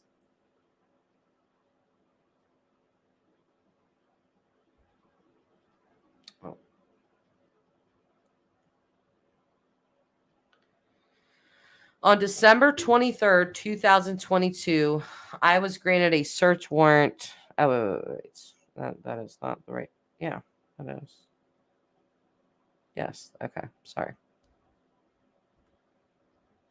I was granted a search warrant for Kohberger's historical CSLI. Remember, that's like his cellular location. From June 23rd, 2022 to current. Prospective location information, and a pen register trap and trace on the 8458 phone to aid in efforts. So they tapped his phone. In efforts to determine if Kohberger stalked any of the victims in this case prior to the offense. Conducted surveillance on the King Road residence, was in contact with any of the victims' associates before or after the alleged offense. Any locations that may contain evidence of the murders that occurred on November 13th, 2022, the location of the white Elantra registered to Kohberger, as well as the location of Kohberger. On December 23rd, 2022, pursuant to that search warrant, I received historical records for the 8458 phone from AT&T from the time the account was opened in June of 2022. So he got to see it all. After consulting with Cast SA, I was able to determine estimated locations for the 8458 phone from June 2022 to present, the time period authorized by the court. The records for the 8458 phone show the 8458 phone utilizing cellular resources that provide coverage to the area of 1122 King Road on at least 12 occasions prior to November 13th, 2022. All of these occasions, except for one, occurred in the late evening and early morning hours of their respective days. So he went to their house at least 12 times prior to committing these murders, allegedly. And I have to say allegedly, so there you go.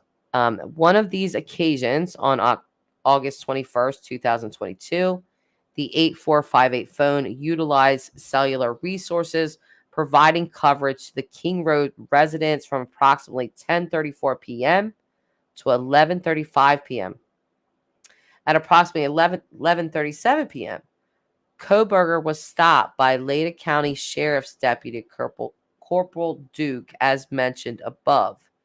The 8548 phone was utilizing cellular resources consistent with the location of the traffic stop during this time. So basically, they're just tying the phone to him again.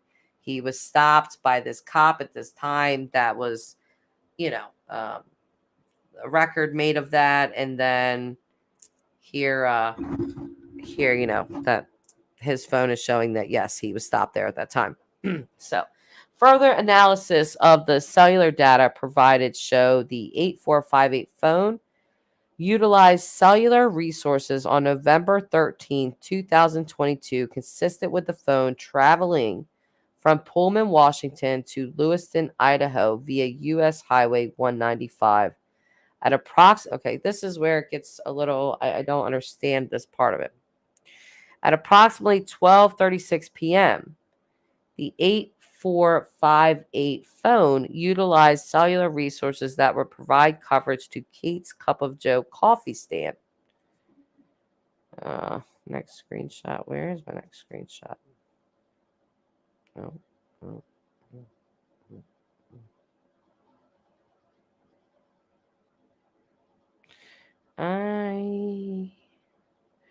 Okay. Sorry. Hang on a second. God, I gotta put all these down.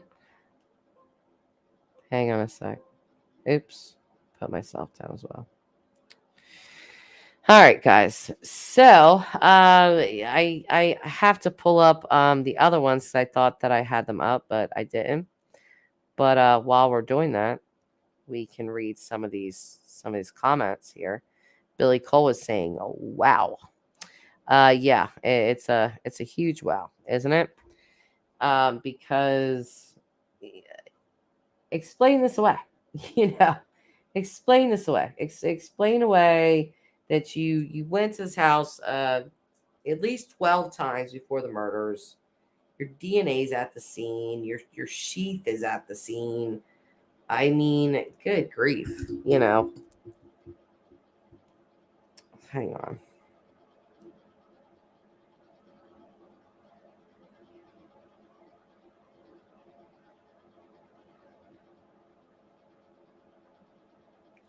All right, so there's only 2 more pages. Which the last one is just sort of where, they sign it off and say, based on everything that we have, this is, we would like a search warrant, or we would like a warrant to arrest this guy. So let me just send that to myself real quick. I'll pull it up and we'll look at the last 2.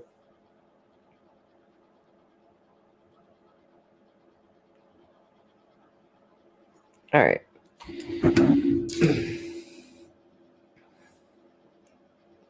Bear with me a moment.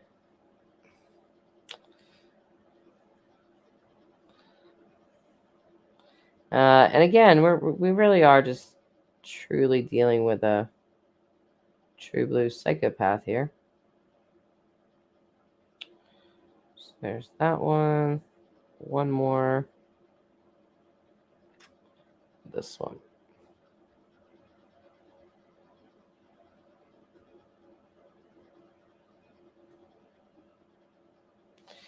All right, so I'll share my screen again, and we'll look at those last two.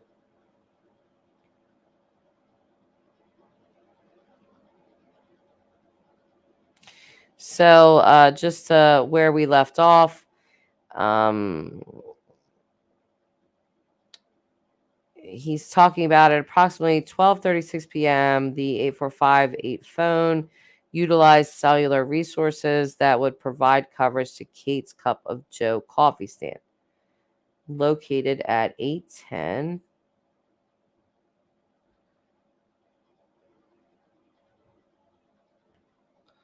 Port Drive, Clarkston, Washington.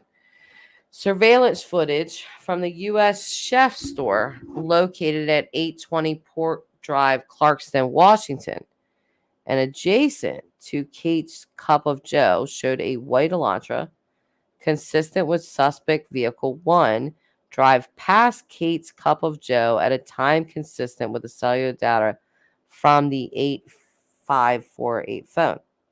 At approximately 12:46 p.m., the 8458 phone then utilized cellular data in the area of the Albertson grocery store at 400 Bridge Street in Clarkston, Washington.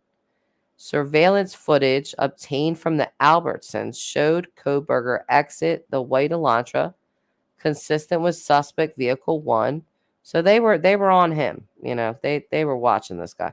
At approximately 12:49 p.m., interior surveillance cameras showed Kohberger walk through the store, purchase unknown items at the checkout, and leave at approximately 1:04 p.m. Kohberger's possible path of travel is depicted below. So you see all of these, all of these arrows. They're showing, how they pinged his phone. It's all these places, all this stuff.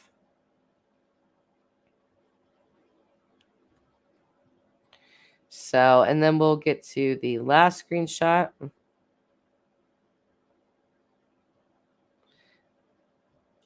This says, additional analysis of records for the 8458 phone indicated that between approximately 5:32 p.m.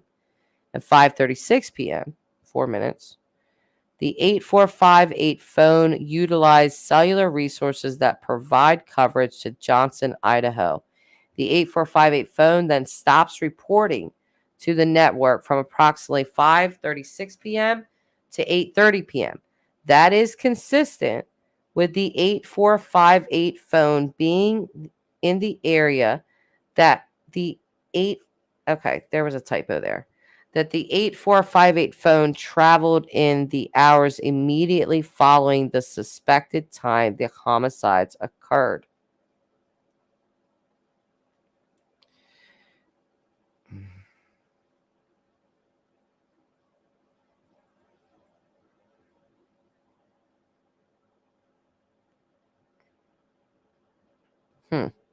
Okay, so on December 27, 2022, that I think what they're trying to say, because if he turned his phone off then, was that when he was potentially getting rid of the knife, burying the knife or something? I don't know. On December 27, 2022, Pennsylvania agents recovered the trash from the Kohberger family residence located in Albright, PA. The evidence was sent to the Idaho State Lab for testing. On December 28, 2022, the Idaho State Lab reported that a DNA profile obtained from the trash and the DNA profile obtained from the sheath identified a male as not being excluded as the biological father of suspect profile. So it was his dad. They got his dad's DNA. At least 99.9998% of the male population would be expected to be excluded from the possibility of being the suspect's biological father. Based on the above information, I am requesting an arrest warrant be issued for Bryan C. Kohberger, date of birth 11/21/1994, for burglary at 1122 King Street in Moscow, Idaho, and 4 counts of murder in the first degree for the murders of Madison Mogan, Kaylee Gonzalez, Xana Kernodle, and Ethan Chapin. I declare under penalty of perjury pursuant to the law of the state of Idaho that the foregoing is true and correct. That's some heavy stuff, guys. It truly is. You get to see what law enforcement did and how they tracked him and how they verified over and over again, this is the person. Thomas, let me be clear on this. He had his cell phone with him. Yes. And turned it off. He turned it off at like 2, close to almost 3 o'clock in the morning. And then he turns it back on again at like 4:46 in the morning. So I don't know, maybe roughly 20, 30 minutes after he commits the murders, he turns it back on, which is just, how does this guy think he's the smartest person in the room? I just, for the love of God, like, how do you come to this conclusion that you're stupid? That's why I keep toying with this idea of like, is he toying with everyone else? Are you really this dumb? I mean, you specialized, you studied under a person who was all about forensic, psychology. You studied under people that were all about, criminal conduct and just all of these things, all of this knowledge. He was put into a PhD program. I mean, not everybody just gets to go enter a PhD program. Like he was recommended for it. He was accepted into it.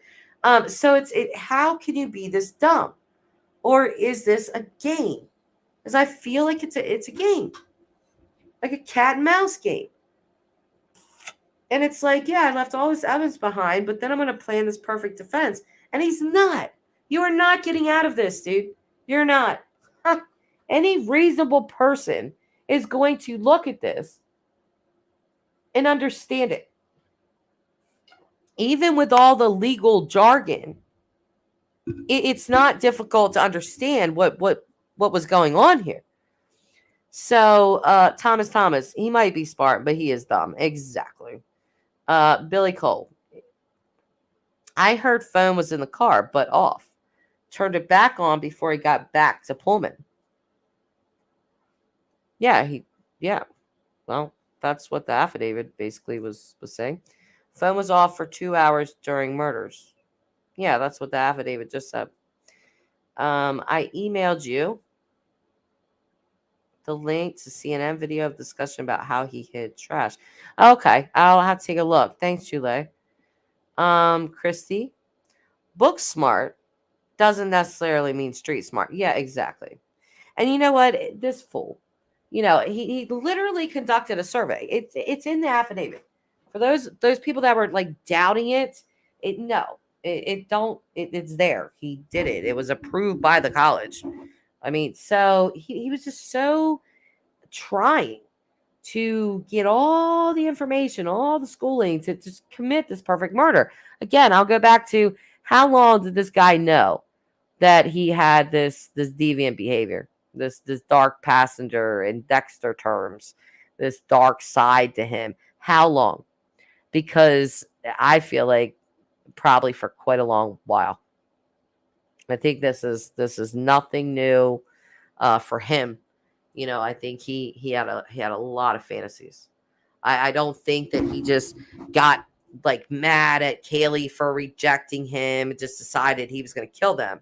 I think the opposite. I think he was planning murder and did not have his targets. They became the targets for whatever reason. Maybe convenience, just looks, whatever motive he had, they became the target. But I feel like he knew he was going to do something of this nature well before. I don't know if anybody would agree with that, but that's what I think. That's how I feel about it. So, Nicole G. He has to be making all these mistakes on purpose because you don't even need criminology class to know not to make these. That's what I'm saying. That's what I'm saying. It just kind of like, did you do this on purpose? I mean, are you just really looking forward to that defense, or like what's going on here? Billy Cole.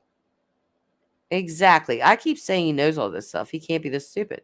I do too. I keep saying the same thing. I'm just really toying with the idea if he's toying with law enforcement. And then he has some, what's he got up his sleeve here? There's got to be some type of planning. There has to be, and he's probably doing it as we speak. Probably definitely going over in his head. Even the, what was it? The district attorney in PA was like, yeah, I think he wants to go back so he can see what they have on him. But I think he knew. He knew he left the Sheath behind. He already knew that. He knew that they knew what kind of car he was driving. That's been out for weeks. He knew. So and like I said in prior streams, I'm positive he analyzed that crime over and over and over and over again, picking apart what he liked about it, which is sick, but most likely, and what he did wrong. So I think he's well aware, and I think he's curious to see like just how much the police caught on him. How much did you get there? I know you got the Sheath, but what else you get? Did you get me on cam? What'd you get? So let's see. What was that, Thomas? But we do know the true motive. Or I'm sorry. But we do not know the true motive. No, we don't. Was he rejected? Don't know. Did they have a run in with each other? Don't know. And with guys like this, I hate to say it, but the motive could just be just something that, like, okay, let's just take BTK. I keep going back to him a lot because of Ramsland, but his motive had nothing to do with anyone. Nothing. It was him. He had a rope fetish and a sick, perverted, way of getting off with bind, torture, and kill. So that's never going to make sense to any normal person. It's never going to. So I hate to say, with Bryan Kohberger, it could be the same exact thing. That he has, again, this need to be super smart and everyone know it, and play this game where I'm gonna get away with this, or whatever he's playing. And then he also could have had a hatred for beautiful women. I don't think incel has been ruled out. I haven't ruled it out. Again, there was no SA of the victims. So, there could be that element as well. We really don't know the motive. But I guarantee that if we ever find what it is, it's just never going to make sense to us. We're going to analyze it forever because Blue and Gold. I have this nagging feeling he has meth sprinkled on top of his idiot self. You keep saying that, Blue. You really do feel passionately about that. I don't know. I mean, there was the alleged, heroin addiction, which could be true. I don't know. It's alleged. If that's true, it's not far fetched that he would, take a stimulant. He's doing PhD for college, and also, planning murders. So not really out of the realm for a previous alleged heavy drug user to also engage in more heavy drug use. It's just not out of the realm of possibility.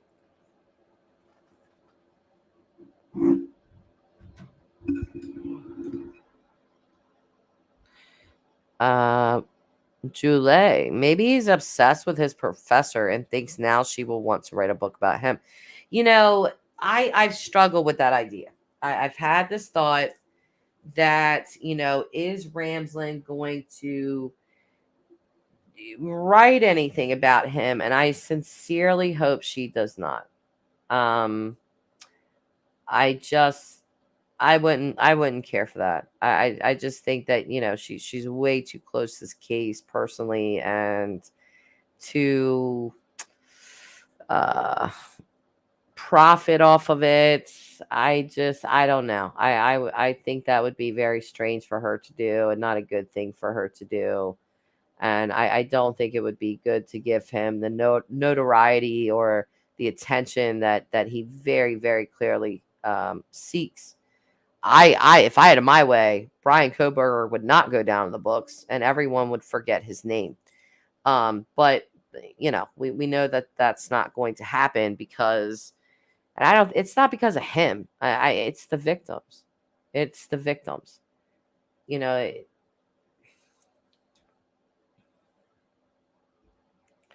So Blue is saying, I haven't seen any record of any relationship whatsoever.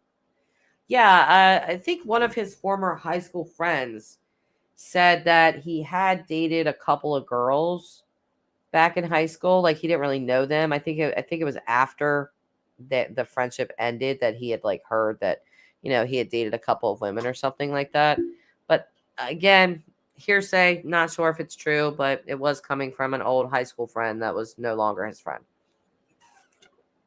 So Julie is saying stimulant, yes. Meth, no. Y'all known what that crap's made of, and he is a vegan. Well, that is true. But yeah, I could see some stimulants going on. I hope nobody writes a book on his nasty ass. Me too. Me too. I just, it would give him what he wants. And I was saying, earlier, it just really pisses me off. Brian Etten shared yesterday on Twitter. Let me see. Hang on. Let's see.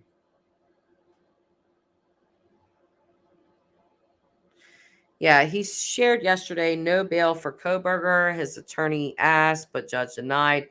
Victims' families in front row, crying when names were read. Next status hearing will be in 1 week. Just the senselessness of this. Like, how dare you, dude?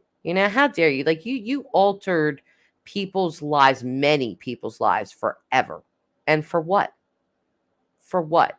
Your own sick weirdo fantasies, your need to be smart. I mean, what? Why? It's just, it's incredibly evil, and it just, I don't know. It just pisses me off. It pisses me off that he gets the attention he's getting.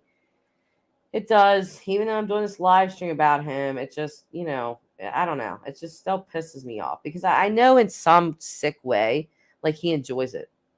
I feel like he will very much enjoy the media attention, all of that kind of craziness. People are gonna be trying to reach out to him, talk to him, and all this kind of stuff. He'll probably have more friends than he's ever had in his life after this, which grosses me out. I was thinking too, like, I'm wondering more, because again, we'll go back to BTK for a second. He talked about a dominant teacher that he had, and that, she quote unquote picked on weaklings like him. And he initially wanted her to be his first victim. And so with Ramsland, again, extensive criminal justice, forensic, all of that stuff, background. Obviously, she's the more dominating figure in the room. If we're going with knowledge here, we're going with intelligence. She's going to outclass Bryan. So I wonder if there was any intimidation with him with that. Because there were rumors. Again, this is alleged stuff. It's not fact, but there were kids college students that were in class with him, with Ramsland, and they said that he would often cut her off and, give his own thing about whatever they were talking about, like he was smarter than her. So, in some twisted way, is it a big FU to her? Because again, he is the exact same age as BTK when he committed his first crime, and it's the same number of victims. And I also thought about that. BTK killed 4 people the very first time he murdered. And we believe that this is Bryan's first time murdering as well. He also committed a quadruple murder. Is that why he spared Dylan? So that we could have some similarities here. 4 victims, 4 victims. I don't know. These questions are lingering for me. They're haunting for me. But then in the back of my mind, I try to keep in mind that there really might not be any good answer, because is there really ever a good answer for committing a quadruple homicide or anything that will truly make sense? Because BTK's daughter even said it herself. My dad had the opportunity to go get help to stop this, and he did stop. He stopped for years at a time. So he was able in some way to control it. He chose not to. And I think Bryan Kohberger the same. I mean, you did psychology courses, for Christ's sake. Like, you know that help is out there. That's not what you wanted to do. He went into that house to murder. And now I feel like he's playing, like that was the first half of the football game. This is the second half, the legal process. And he's going to exercise his wit here and his intelligence to see, like, who can play the better game. If you guys just give me a minute, I need to go fill up my water bottle before my mouth goes dry and I can't talk again. So I'll be right back. But I'll read you guys' comments on my phone while I go in.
All right.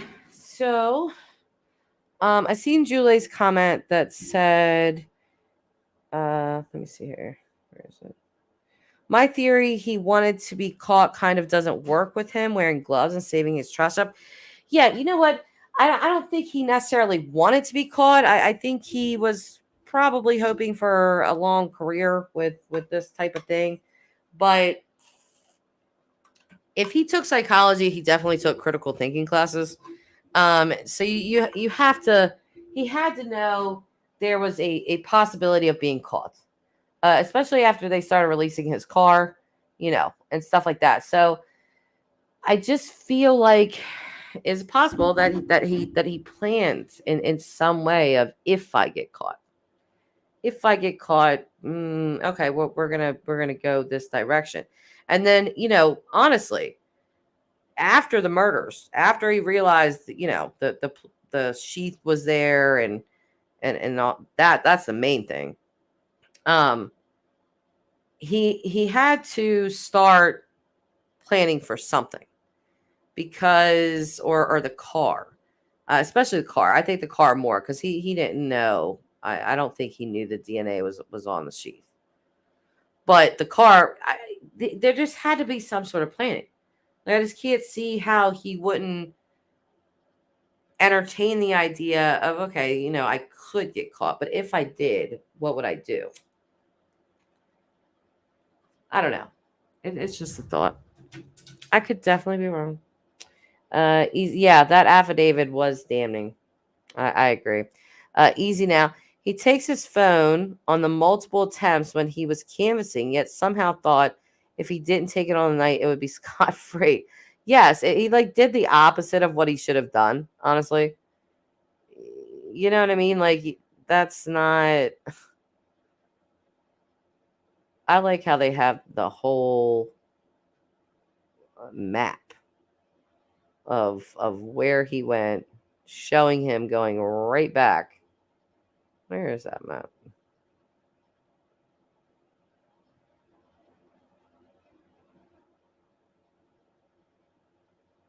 I think it's this one. Yeah. Yeah, this map right here. I mean, they really got him. Going right back to his house. Leaving, going to Moscow, turns his phone off like an idiot, and then turns it on like right after the murders. I mean, you have to be a fool. Like, that's just, it's foolish. And then he's caught on cam going back to his house like at these times. So yeah, I'd say that affidavit is pretty darn damning. Still think he's gonna try some trickery. Um and I do think there's gonna be some stuff said about Dylan for sure. I think they're definitely gonna challenge her credibility on, were you drunk? Were you high that night? Are you sure that, this guy had a mask on? You didn't see his face. You can't positively identify him. Lots of people have bushy eyebrows. I feel like they're gonna do stuff to her like that. And she's innocent of everything. It's just gonna be very, very traumatizing for her. If I still don't understand her actions. I don't. I have to be honest about that. But I don't want to just persecute her because we don't know everything. So, if we knew the entire story, maybe things would make a lot more sense. And I'm kind of hoping that they do something to sort of just kind of clear that up, unless it will, compromise the investigation somehow. But I just hope that they do something, because if not, I feel like the speculation with Dylan, and kind of like a WTF, like, nobody really understands like how that could have happened. So I hope they do something to kind of counter that, because if not, she's totally innocent of everything. She's absolutely going to be harassed, I think, and all kinds of stuff. And I think people are going to make a lot of YouTube videos about her, and pointing fingers at her. And I again, I did say in the beginning of this live stream that I was struggling a bit with the information, because it just seems just so odd. I mean, yeah.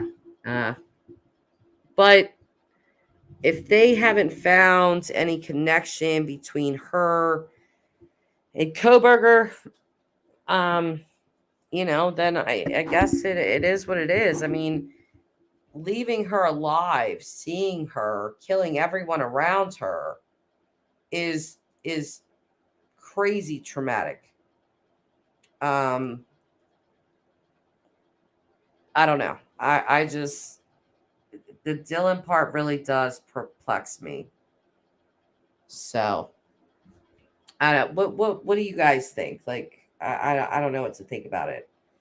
Still, now that I've got on the subject, I'm thinking about all the stuff again, and I can't figure that part out.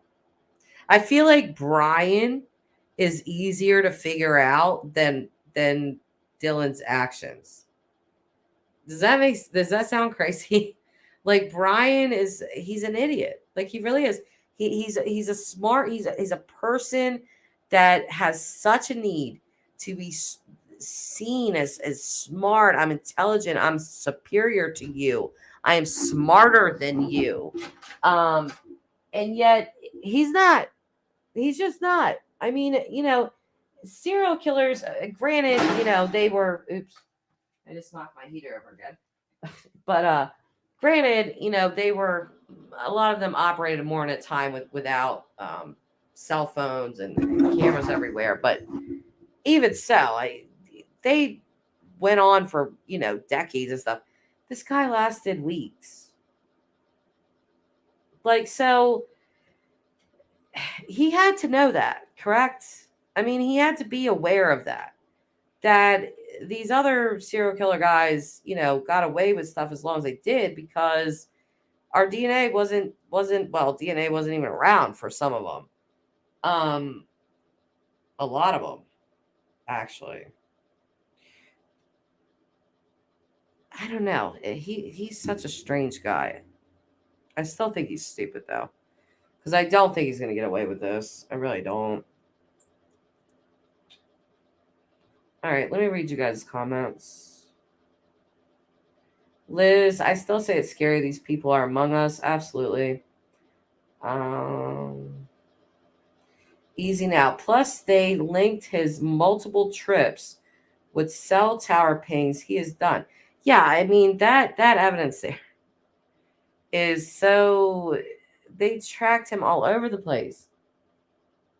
I mean, and then this moron leaves the knife sheath. Like, of all things to leave, I could see, like, maybe you're running, I don't know, and your shoe comes off and all of this crazy frenzy. But the knife sheath, like, you got to be a complete moron to do that. You really have to be the dumbest person in the room. Like, how in the world did you think that you were going to get away with something this heinous? This many murder victims? What? I can't. I really can't. He's so dumb. I just can't go on about how stupid this person is. Just me. But did he leave people alive to mess with their minds? A psychological torture for the survivors. Yes, I thought of that with Dylan. Leaving her alive is a psychological torture to a human. You really have killed a part of them. They will never be the same. The PTS is probably going to be very real for her.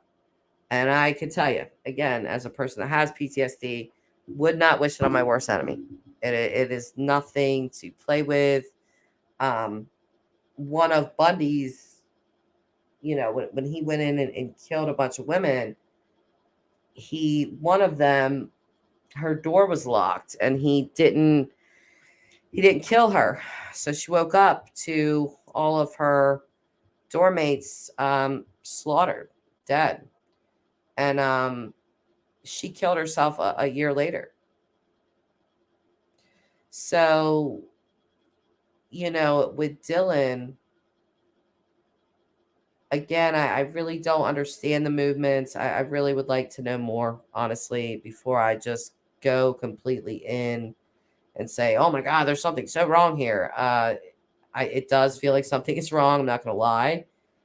But we just don't know everything. So if social media starts to really attack her, it's just going to send that PTSD into something crazy. And I don't want to see her do anything to herself or anything like that. I mean, it's again, I'm hoping just for her sake that maybe Moscow Police Department or someone could come out and just really reiterate to the public that this person did not have anything to do with this crime. Period. Leave it alone. Move on. So, I mean, they told us to trust them, and a lot of people did not. And look at what they've done. They've done a hell of an investigation. So if they have not arrested her or anything like that, they're using her statements and stuff like that as in the probable cause.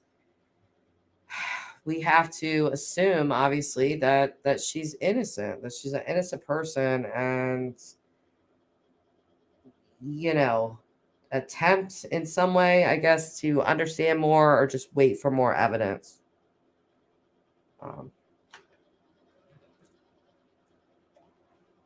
Let's see. Billy Cole, that's exactly what bothers me the most. It makes no sense. Yeah, I know. I think it bothers a lot of people. It does. Easy now. People don't realize nowadays that the amount of cameras people have, ring cameras, dash cameras, that you would be caught in and around the area. The police video canvas added a lot to the case early on. Yep, for sure. Yep. Miracle Horror. Okay. Billy Cole, he knows they will be studying him for years. Yeah, and I think he loves the idea.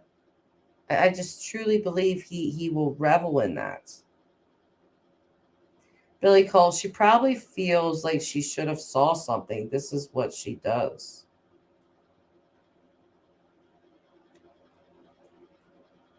What do you mean this is what she does? What does that mean?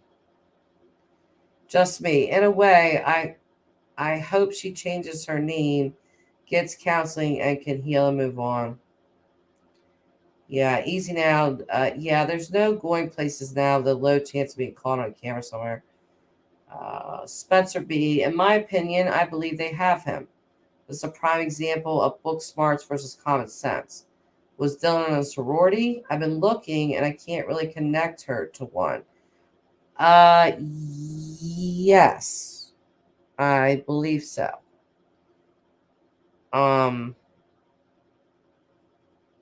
Wait, let me think about that. I don't believe that Maddie and Xana were active. But I believe Dylan was. But I'm not sure. Don't quote me on that. I don't want to state that as fact. I'm not sure. I do believe so, Spencer. I don't think it'd be really hard to find.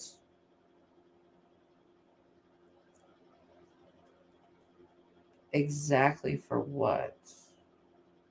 Exactly for what are we talking about? Okay. You might be a little behind live stream. I don't know. Spencer B. I was just wondering if he has been looking at the house for months. He knew who lived there. I was thinking maybe that's how Dylan was spared. Yeah. I mean, because they didn't move in until what, like September? But again, law enforcement caught him 12 different times prior to the murders going around that house. So I definitely think he was stalking, he was scoping them out, seeing who comes in and out, who does what. Spencer, I was just wondering if he's been looking at the house. Oh, I just read that. Grandma, we need community support around these issues, missing children, targeting young people. Outrage is not an action. Yes, very good, Grandma. I totally agree. Totally agree. I don't know. I don't know what will. I think what's coming for Bryan Kohberger is a lifetime in prison. I hope he enjoys his special vegan dietary needs in jail. Which can I just kind of complain about that for a second? That how much that irritates me. I don't think you should be accommodated for that. I'm sorry. That's a choice that you make, but in jail you don't get a lot of choice. You don't get to choose where you sleep. You don't get to choose when you go outside. You don't get to choose what's for dinner. You don't get to choose really anything. So I don't see why these special provisions should be provided for a monster. I really don't. You're going to eat what everybody else is going to eat because you chose to slay 4 people at the start of their lives for no damn good reason. So who cares about your dietary choices? You don't get a choice. That would be my listen. If I was if I was the the warden of a prison, there's no dietary special choices here, sir. You get what everybody else is eating.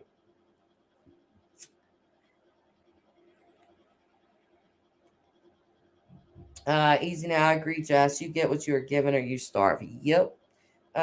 Just me. No accommodation unless allergies. It's not a catering service. Yeah, exactly. And that would be the only exception would be allergies because I mean, they're sentence. You can't just be giving them stuff that's going to kill them. That's not your job. So, but yeah, I like that. It's not a catering service, and I just don't think that you should go to jail and be like, I'm vegan. They're like, oh, okay. Well, we have a special menu for you. Like, what? No, sorry. I mean, since when does it work like that? I don't like that. I really don't like that. I don't feel like this guy should get just any kind of special privileges whatsoever. Um, Keep him definitely by himself. Um, but then again, that twisted brain of his, I just can imagine the thoughts that he's cooking up. So I think it's going to be something, and I think he's going to come out with some ridiculous. His defense. I just how do you defend against that? I definitely think they're going to go after Dylan again, unless more comes out. But I do think they're going to do that. That's pretty much putting a victim on trial, which is classic, defense moves here.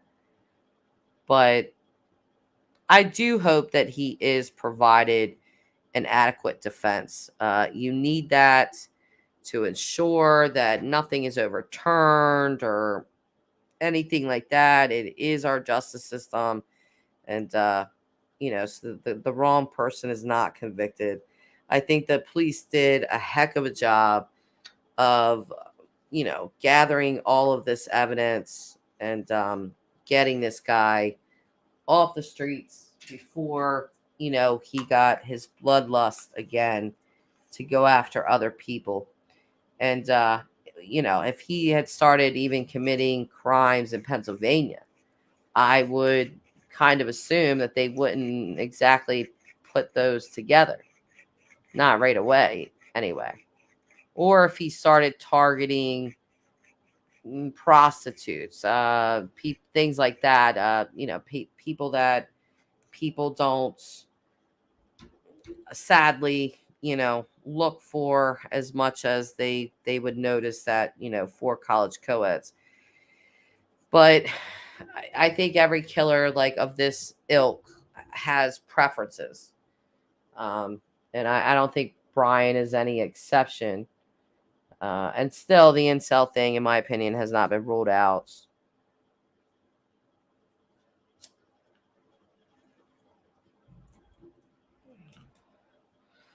Let's see. Grandma, why do we keep them alive? He has forfeited his life, in my opinion. Oh, yes. Yeah, I don't want to get into any sort of argument with anyone. Everyone on my channel has a right to their opinion.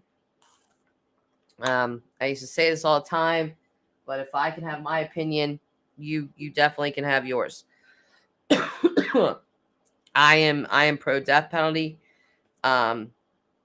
I think this case is you couldn't find a better case for this to go for in my opinion. So, four people, death penalty. just death penalty, especially as calculating as this guy attempted to be. And I'm going to say attempted to be because I don't really like giving this guy credit for anything. Like, was he really that smart? What did he last? 7 weeks? Like, that's pathetic. Yeah, like, you really thought you were going to plan the perfect murder and then you don't even last it. Like, it's just, you're not smart. You're not. You are not smart.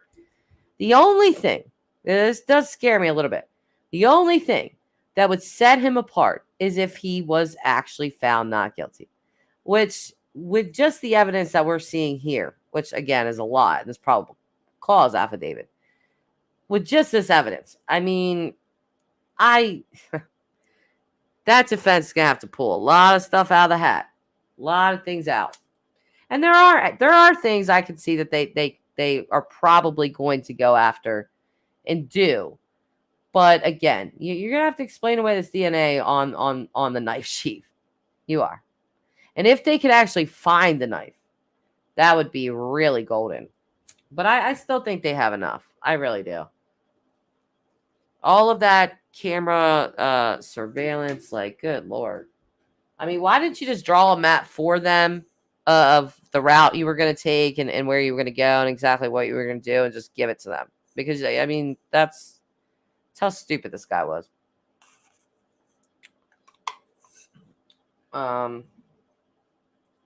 Spencer, I was... okay. So let me see.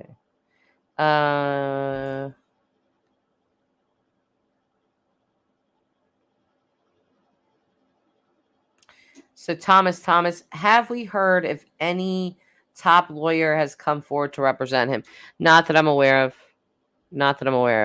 And I'm really hoping that doesn't happen, Thomas. Like, really hoping. Because, yeah, I just don't want to see that. I'll have zero respect for any lawyer that tries to get this guy off. I mean, you're literally letting out a psychopath or attempting to. And I have no respect for that. Perry is saying too many wrongful convictions. Yes, they definitely happen for sure. Spencer B, I was voice texting, just me. In Canada, no death penalty. All right, we'll start here. This is where I can see the most. In Canada, no death penalty. My brain has troubles comprehending an eye for an eye. I'm so on the fence. I think it's case by case. Yeah, sure. I can definitely see that because I don't think like every case, like I don't, my mind doesn't automatically go death penalty. But for this case, absolutely. Just because I never see this person being any kind of fit for society ever. You don't just randomly go and commit a quadruple murder and just somehow integrate in a productive way back into society like that didn't happen. This mind is extremely twisted and wrong.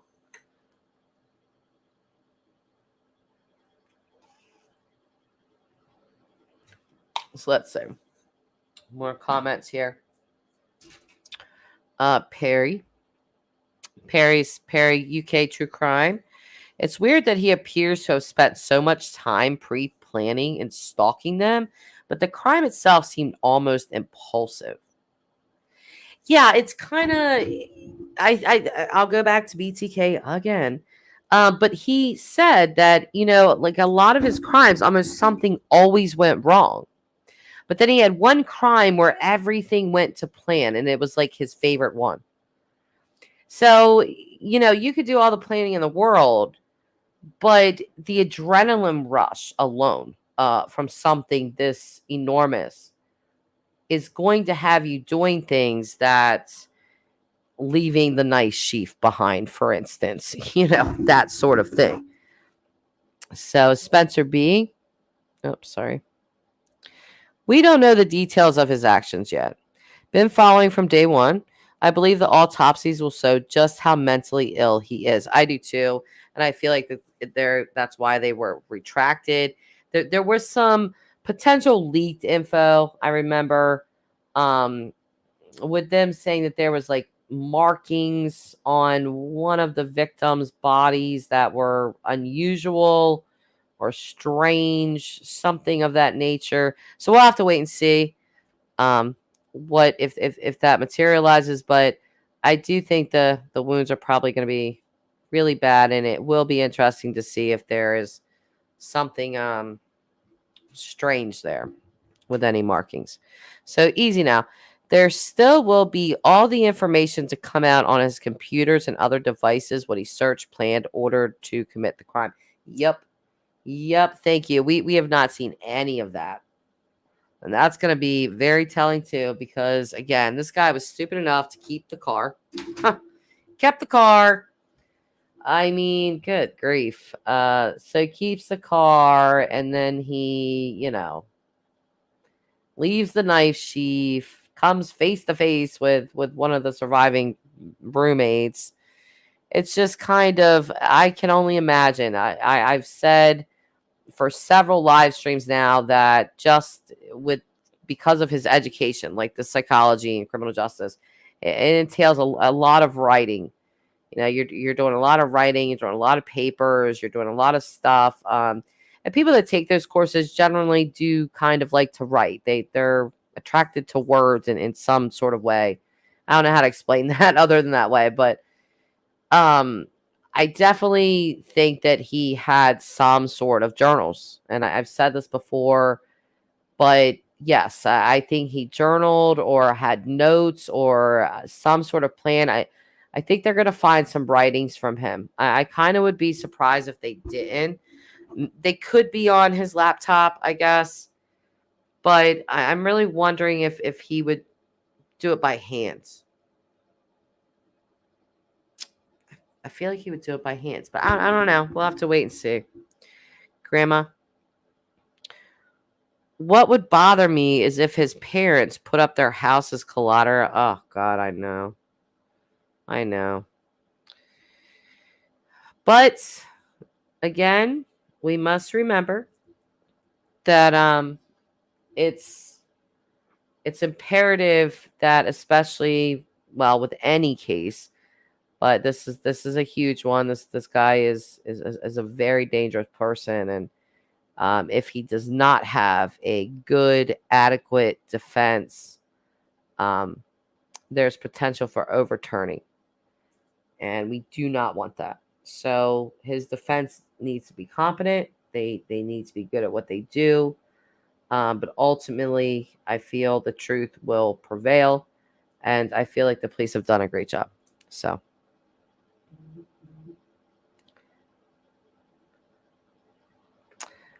Just me. I believe there will be more online evidence to help convict. I do as well. I do as well, for sure. I'm still wondering what the connection, meaning when did he come across them? Did he just see them and follow them? Did he personally talk to any of them? Did he have any sort of interaction, communication? How did he come across any one of these victims? Because we don't know who the target was, but how did he come across them? How did he? How? I really want to know that part, which they may know. I don't know.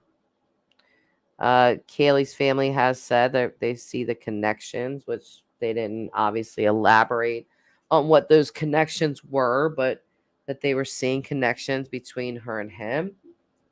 I will have to wait and see on that as well. Billy Cole, not only is she going to be harassed, she's going to have PTSD or survivor's guilt. I hope she gets therapy if she needs it. Yeah. Yep, for sure. Again, I would really hope that the police department would just say, hey, look, she is not guilty. Okay. We're very certain of this. And, like basically let this person go through what they need to go through. So I don't know. We'll see. I don't think they will, but if she is very innocent, they should. They could actually, help save her life, because You have this insane amount of trauma, and then you also have the what seems like the world doubting you and thinking that you somehow had an involvement in killing your friends. Um, so I again, if I'm being honest, it really was kind of shocking to read. It doesn't make sense to me. I'll be honest about that. But I will keep in mind that we still do not know the entire story. We don't even know the half of it. Again, we know nothing about what's come off of Bryan. Someone pointed that out. We know nothing about what was on his computers, his writings, his anything. And we don't truly know about Dylan. We haven't heard from her. We haven't heard from her firsthand. We haven't heard anything like that. She did send in, her and Bethany sent in something to be read about the victims. But I just I'm not ready to say, oh, this person definitely, but I have questions, a lot of things. And I think I'll continue to. And I'm just hoping the police department will do that, because I'm not the type of person that is going to harass this person or do all this kind of stuff. But I do have questions. Nicole G. Him saying, it's okay, I will help you, just gives me chills and tells me how psychotic it is. I know. I know. And imagine hearing that. You know, this is why I have questions. It just all of the things that were basically stated in that just make me question what what what that's how it kind of was in my head when I was reading it, because I believe that Kaylee's bedroom was right above hers. So she hears what she thinks is Kaylee playing with her dog. Would Kaylee being murdered sound like her playing with her dog? I don't know. So she and I don't know. I don't know if that's what was happening, but something was happening.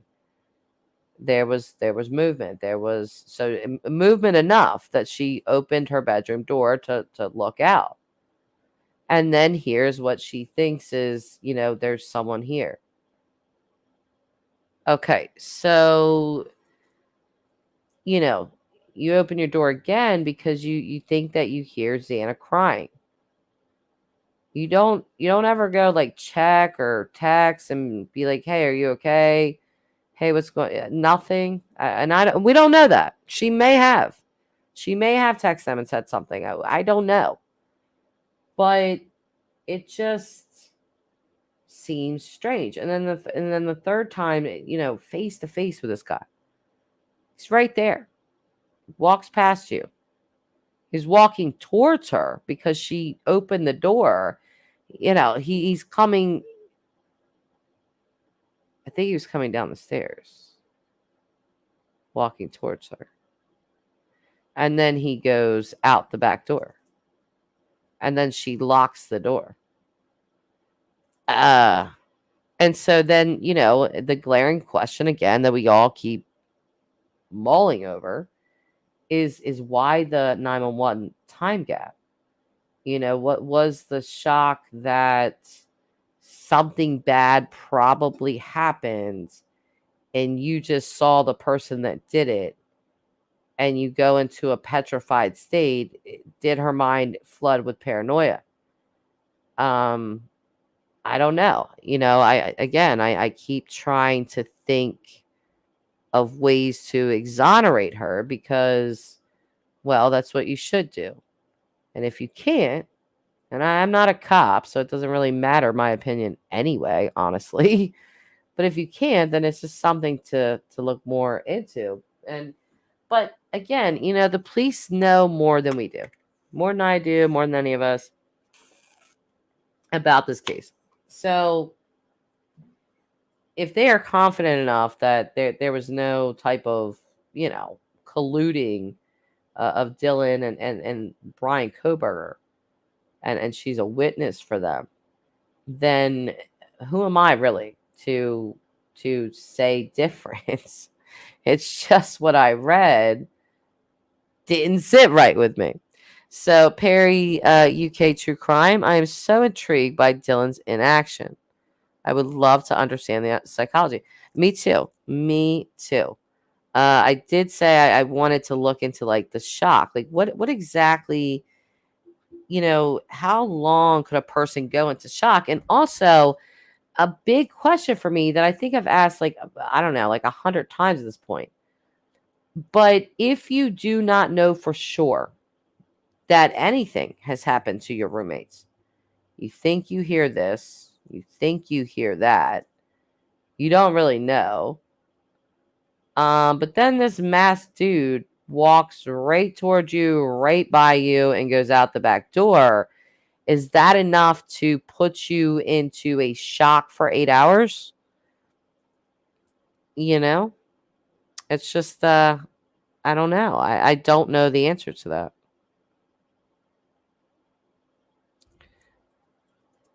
Just me. Are there signs for serial killers? Yes, there's basic ones.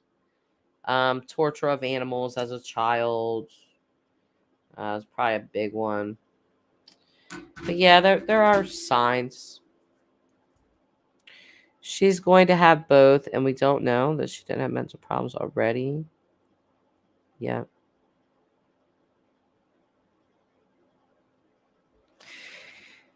Yeah, and you know what, Easy? She might not even be able to answer that. Because sometimes our minds, our bodies do things that we really don't control. We might just shut down and go into a shock mode and can't get out of it. You're literally terrified. But again, she wasn't harmed, and she didn't know for sure that any of her roommates were. And she sees this guy. Is it enough to go into that sort of shock? I mean, you know what I'm saying? But then again, I don't know if Dylan, after the guy went out the back door, it doesn't say it in affidavit, but just because it doesn't say it in there doesn't mean it's not. Because again, they have more. This isn't everything. Did she go and check and see, like, just peek her head around and see Xana laying there? Inside her bedroom, door open. I mean, I really don't know. Does she see blood droplets coming down the stairs off of him? Did she see something that petrified her? I don't know. I can't. There's no way that anyone could answer that question except her. Perception of time must have been like slow motion. Yeah, it happened very quickly. I mean, you look at the times. He really wasn't in there. How long was he in there? He wasn't in there very long. Let me just look. Oops. He was in there, what, like 15 minutes or so?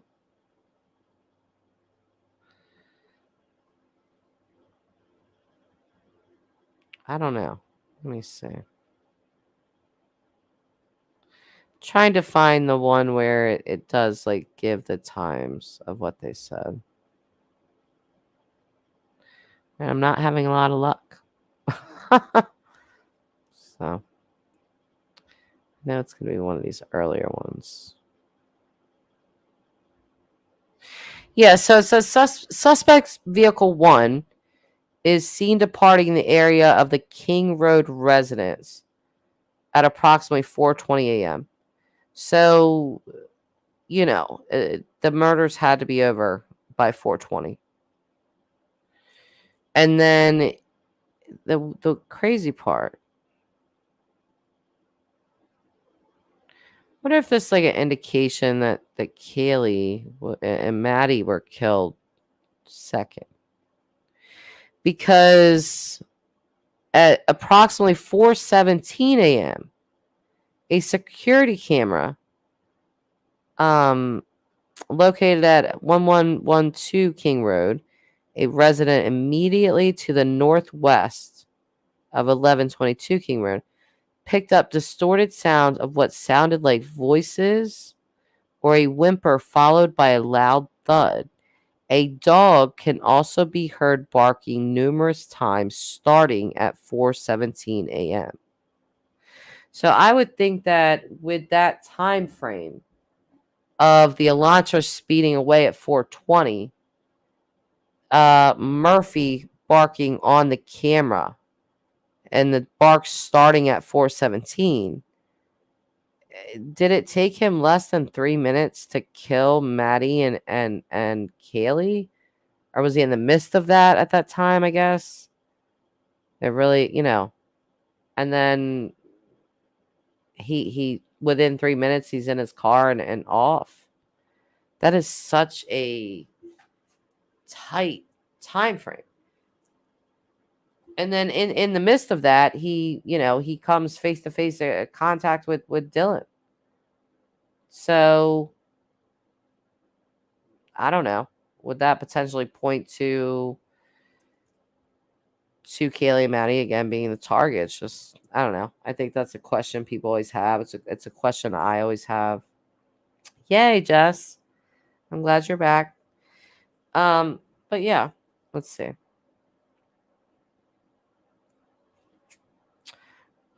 Billy is saying his ego wouldn't let him plead insane. Well, he can't plead insane anyway because the insanity plea does not exist in Idaho. So, and that was another dumb, not researched move by him. Idaho doesn't really play around. Like, they do have the death penalty, and it just wasn't the smartest state to commit something like this in. I hate to say it this way. I feel like it sounds vulgar, but you would be better off doing this in Washington State. So I don't know why, again, I would just really like to know how he crossed paths with them. One of them or a couple of them, whatever it was.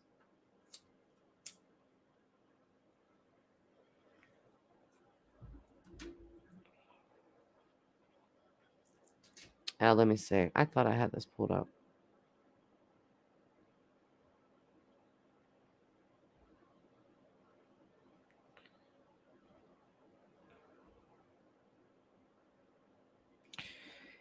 Anyway, Billy Joe, how could you defend this? Yeah, but you have to think about it. You have to think about it like that. Like when I look at cases, I'm like, okay, I look at it from both sides. Like, what could the prosecution say, and then what can the defense counter it with? Because they're going to. That is their job. I don't like when they start making up all kinds of crap, and a lot of them do that, which is unfortunate. But either way, their job is to provide a good defense, and I just, I don't know how they're going to do that. Not with, because the Sheath is just, it's everything. The Sheath is everything. I mean, the camera footage, everything. It's there. It's there. He was there, clearly. His DNA is there. You know, it's like leaving your calling card all over. If you guys need to know who did this, here's my name. Here's exactly who I am. Here's all my family members. Here it is. And then with the camera footage, like, oh, leaving a calling card with like, here's my address. Here's where I'm going. I mean, it's just, it's kind of, it's so idiotic that I'm like, is this real life? Like, there's no way this guy's this stupid, or are you playing a game? That's why I'm like, is this just where's Ashton Kutcher? Like, is he gonna pop out at any time? We all being punked here, because I just keep seeing this guy's incredibly stupid. Sorry to be so, like aggressive, but I'm just being honest. Easy now. Dorms are bad for security. Lots of people living together on different schedules. I remember living in dorms and feeling uneasy when roommates would bring strangers back. It felt uneasy not knowing if I would run into someone I didn't know, especially at night. Yeah, dorms are a wild place, but this was a house, this was a private house. Albeit it was a quote unquote party house. Easy now, 100% stupid. I fully agree. Fully agree. And I think it's kind of astounding that how smart he believes himself to be. It's mind boggling, really. I chuckle because it's so ridiculous. It's like you made a crap ton of mistakes, like a bunch of them, and I don't even see how a jury couldn't convict on just what we have now. We have his movements, we have his DNA. Um, I just wait for that tech of his to come out. And whatever they found in that apartment, I think that's gonna be interesting. Did he get rid of the clothes? Did he put some type of, what did he do with the clothes? Um, there's just, I feel like there's just going to be some journaling from him. Do you guys, think so? Do you guys think there's going to be some sort of journaling from this guy that we're going to see?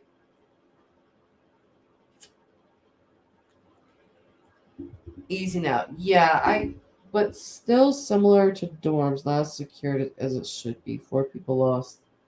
Yeah, 4 people lost, but multiple people affected. Like I was saying in my Discord group earlier, like I don't even know these people, and I just feel pain for them. Like I really I think about this and how awful this truly is, and my heart hurts for them because I know what it's like to lose a loved one, not in this fashion, but I still know the hurt, and that it's deep. So to lose your child at the start of their life, like I don't know. I can't even, like, I try to imagine, but I'll never fully understand what these people feel, and I know it has to be something very not good, very bad. Um, he's an absolute monster, and it's I wish we could eradicate these people before they alter people's lives in a way that they can't fully recover from. And I hope that these families do, but I've just seen a lot of families of victims, interviews with them and things like that, and it just seems that they never quite fully recover, and I just don't see how you really could. It's a life altering moment, a huge one, a defining one, and a very negative one, that will be with you forever. And there's nothing anyone can say or do to alter that. And the power that gives Bryan Kohberger pisses me off. I have to be honest. I have no fancy words for you. It just pisses me off. I don't want this person to have anything that he likes or desires. Nothing. You don't deserve it.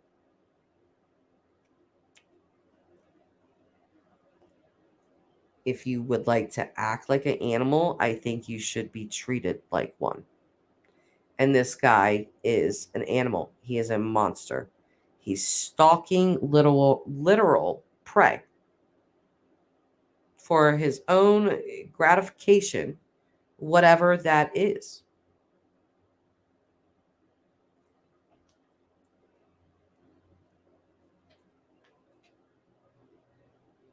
I really, I don't know. I'm kind of in my head about this because this case has been haunting for weeks. We now know that the face, the very dark face of Bryan Kohberger. I mean, every time I look at this guy, and I don't care, Pat Brown, what you say, ma'am, because I'm telling you, I'll say it again. I never ever saw this guy before. I had no idea what he did. Somebody just showed me that picture. I'd be like, ooh, what's up with that dude? Um, them eyes, them eyes are, they're just, there's evilness there. Label it whatever you want. Psychopathy, psychopathy, uh, whatever you want to name it. But to me, it's just evil. And I don't think that people like you or I that don't think in these sorts of terms will ever truly understand. We won't. We just won't. Um, so I agree, Jess, 100%. So many affected. Grandma, in the Wild West, the family would be able to take matters into their own hands. Done.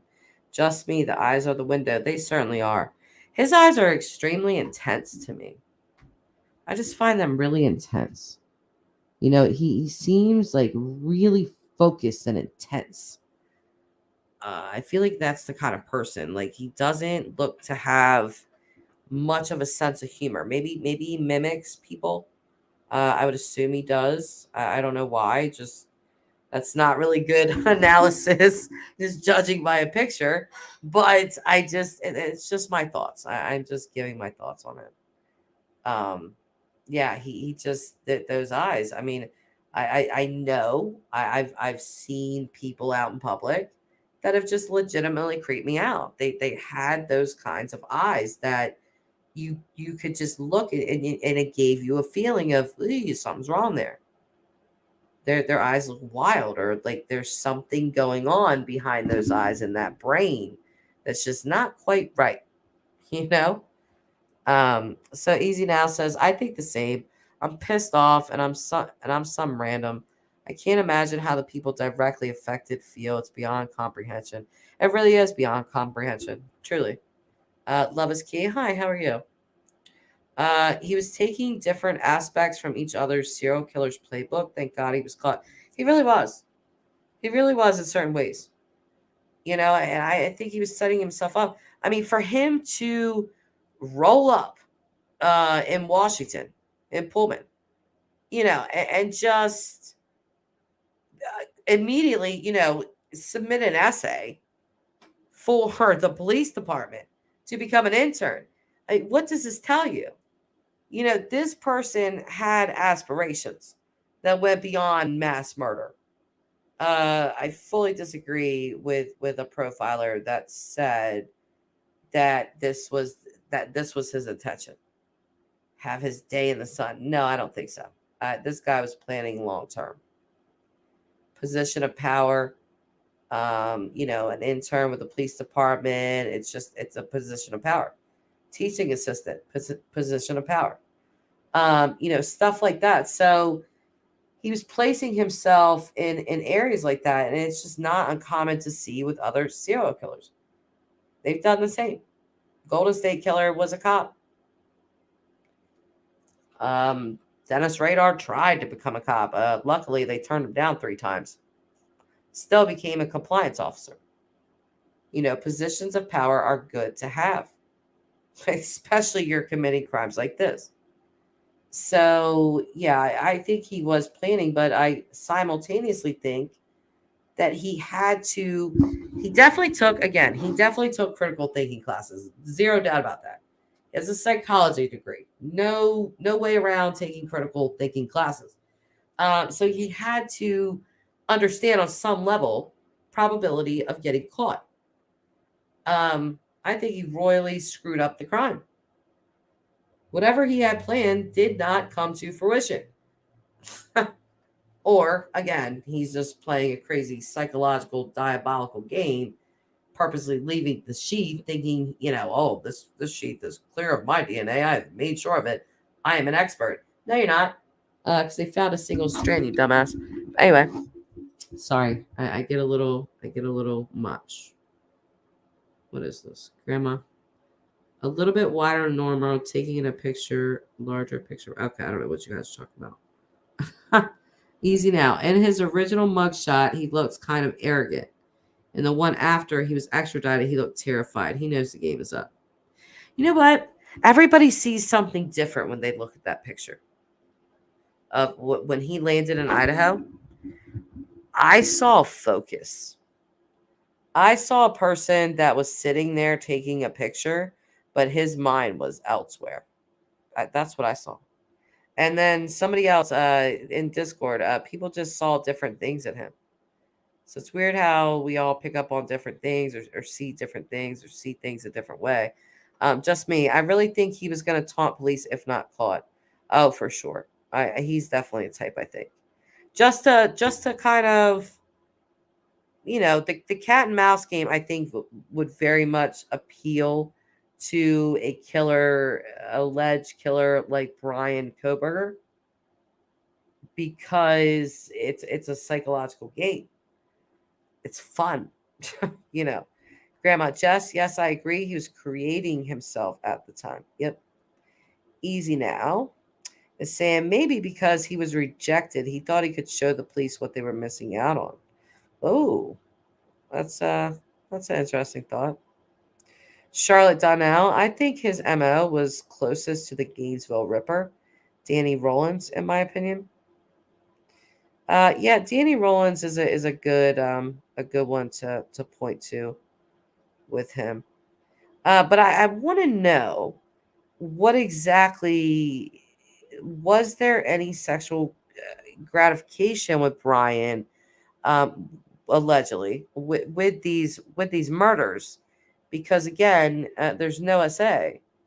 So Rollins, those were sex-based crimes, but his doesn't appear to be one, unless it was in his head, like BTK. The sexual gratification was there with the fear and the ropes, but not in it. He never sexually assaulted them. So with Bryan Kohberger, was there any element of that, or again, incel theory? So just wondering. Love is key. Charlotte, he has taken a few different things from the group of skill. Yes, he has. Blue and gold. I think we will find out that he was taunting online before arrest. Oh yeah. You guys want to talk about the Papa Rogers conspiracy or no? It's interesting. It is definitely interesting. The questions asked are strange, and the thing I find the strangest, if you don't know what the Papa Rogers thing is a person that was posting on Facebook, and some of the things that he was posting in this group were very, very odd. And he insisted that a sheath was left behind. I don't think anyone was talking about a sheath being left behind. And actually, in that thread, people were sort of, saying how ridiculous he was for saying that. Like, why? Okay, the sheath was left behind. Why would you think that? There was actually laughing faces on that post. And then he also wrote that he didn't think that the white car was relevant. And there was laughing faces on that as well. So if I pull up let me see. He was the inside looking handle on Reddit. Yes, that is the theory. Love is key. There's a big theory going on with that he was that account. And I've read stuff about that account, and it's you know definitely should be looked at. Easy now. It seems more of an ego thing than sexual. Maybe he did get a kick from it, but it's tough to know right now. Yeah, I know. It is tough to know. I agree. I agree. Grandma, yes, I believe that. He had to get that validation, the pat on the back, even from online people. Yes, I definitely agree with that as well. I don't I don't have those screenshots sent to myself. I have a couple of them. I was looking at it, and there's more. I think there's like something like 40 some screenshots or something. It's quite a few. But I'm just gonna show two. We're literally going on 3 hours, which I was not expecting. Hi, Tamra, girl. How are you? Um, so let me send this to myself and check them real quick.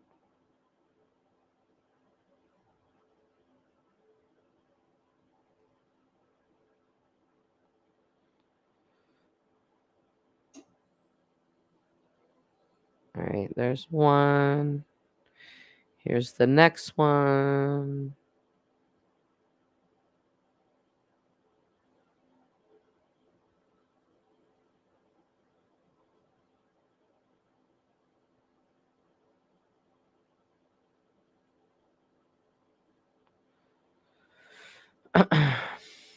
Sorry.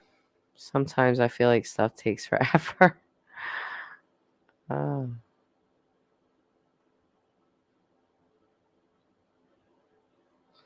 I don't know why these are both coming up, but they're not.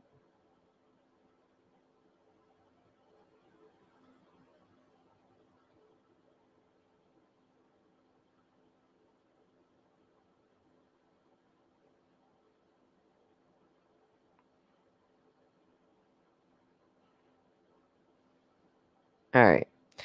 All right, I have them up. Hang on a second. I'll just share my screen and we'll look at these two.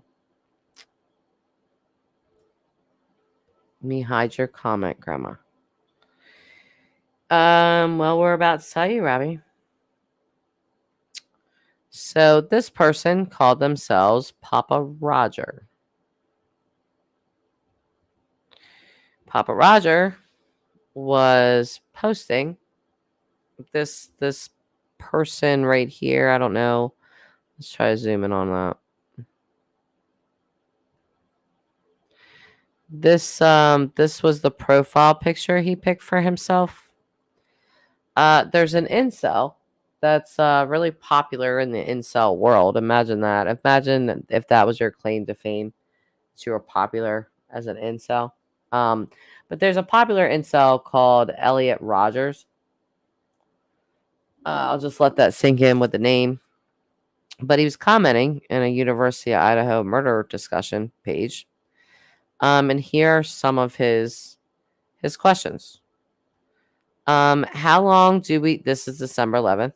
How long do we think the killer was in the house? Why was a knife the weapon of choice? 4 weeks in and no suspects. What is the motive?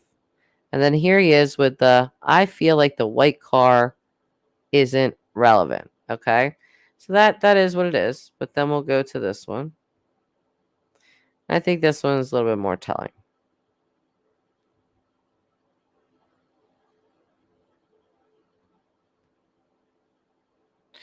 So he says on November 30th, I believe the killer came from the high side of the house. They were covered in blood after the attack. You notice how they were covered in blood after the attack? It's more made like a statement and not like a I think they were covered in blood after the attack because you don't know. This is more made like, you know. Anyway, the next one of the evidence released, The murder weapon has been consistent as a large fixed blade knife. This leads me to believe they found the sheath. This evidence was released prior to autopsies. What? Again? Oh, welcome, Mary. I am so glad you joined. Welcome to Not a Psychic. Welcome to the club. So, this is really odd. I nobody that I saw, and I was looking at this case every single day, talked anything about a sheath. You see the comments, 233 comments. He went back and forth with people about the sheath, and he was very insistent that a sheath was left there. So, try to play devil's advocate with everything. You try to explain everything away.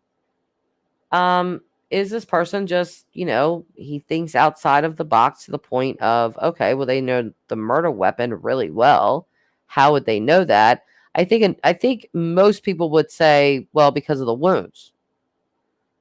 But no, oh, love you too, Mary. Thank you. I'm glad you joined. But this guy says, no, the sheath, they found the sheath. The sheath was left behind. And he kept saying it in the comments. He was insistent about this. And it's really odd. I mean, again, was the sheath on anyone's radar at all? Seriously. Anybody have the thought that the sheath was left behind? Anyone? Easy now. That's wild. That is either an insanely accurate hunch or possibly he knows who or committed the crime. Right. Exactly. Please click the like button. Thank you, Grandma. Yeah, if you guys could do that, I would appreciate it. But yes, I think this is very strange. Again, do we have just like a super thinker here? I don't know. You couple that with all of this, and it just seems like this guy was like conducting a live survey of his crime. I know that's hard to see, but I just want to show you like all of his comments. Like boom, boom. He's posting on the same day. How long do we think the killer was in the house? Why was the knife the choice of or weapon of choice? 4 weeks in and no suspects. What is the motive? I feel like the white car isn't relevant. So you are a person that thinks so outside of the box that you came up with the idea of, you know what, they know what knife this is because the sheath was left behind. But you don't think that the police who specifically say we are looking for a white Hyundai Elantra, you don't think that's relevant? Okay. I'm not buying that. I'm just not buying that. He knew darn well. If that was him, he knew darn well that white car was relevant as hell. Big time relevant. Allegedly, towed away from his parents' front door.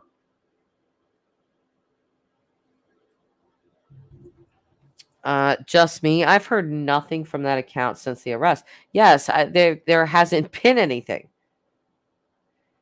Charlotte Donnell, very suspicious for sure. Isn't that strange, Charlotte? It really is. Tamara, and what did Tamara say? Not I, in my opinion. Well, it turned out to be very relevant. Exactly, right? Easy now. When was the police requested info for the Elantra? Maybe he was trying to mislead. I think they put that out before he posted that.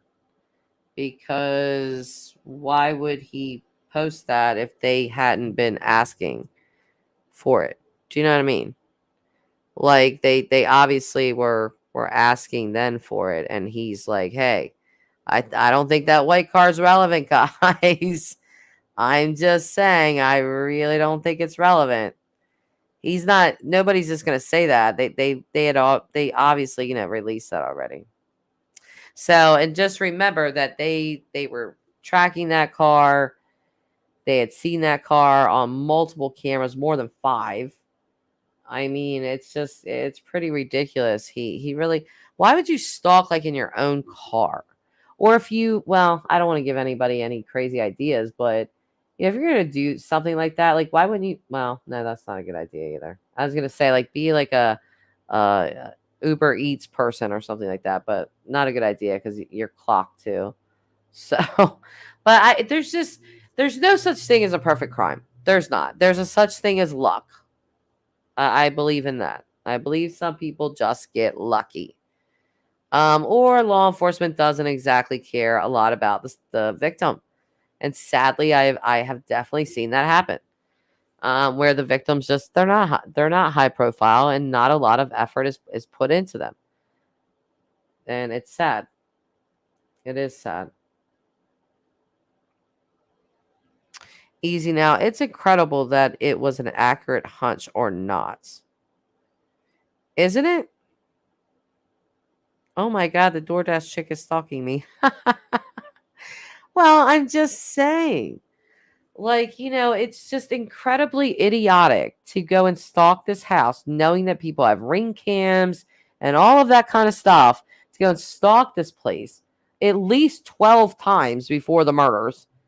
You've only been in in Washington since August.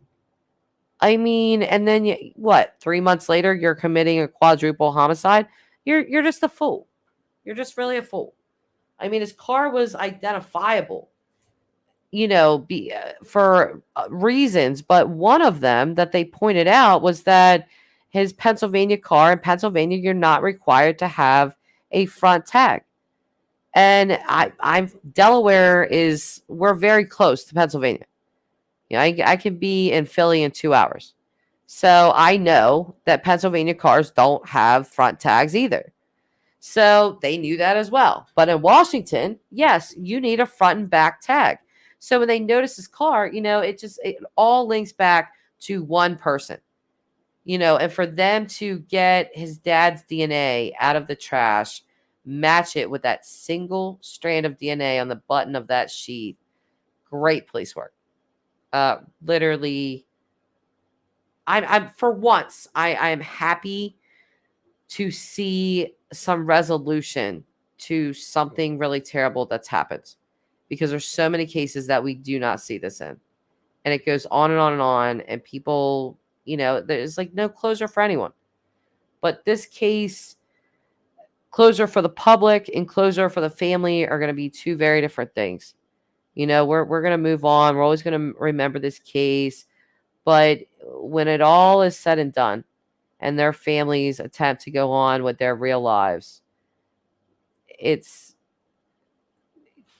just going to be, I don't know. I pray for them. That's all I can say.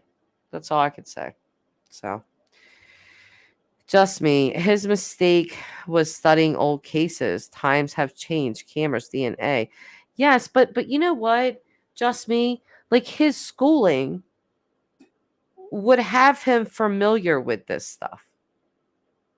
Very much so. Tamara, yes, ma'am. Job well done. Charlotte Donnell, wish the DoorDash chick would stalk me. I'm hungry. Charlotte, order yourself something. Order yourself something. Make yourself happy today, Charlotte. Easy now, but he was doomed by his own ego. He definitely was. His ego is so disgusting. Like this guy, ugh. And to know that he's not that smart. Like, no, sir. Nope. Not feeling you. That's all. Love is key. Love is the key.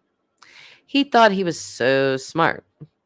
I don't think he's seen Dylan in the dark.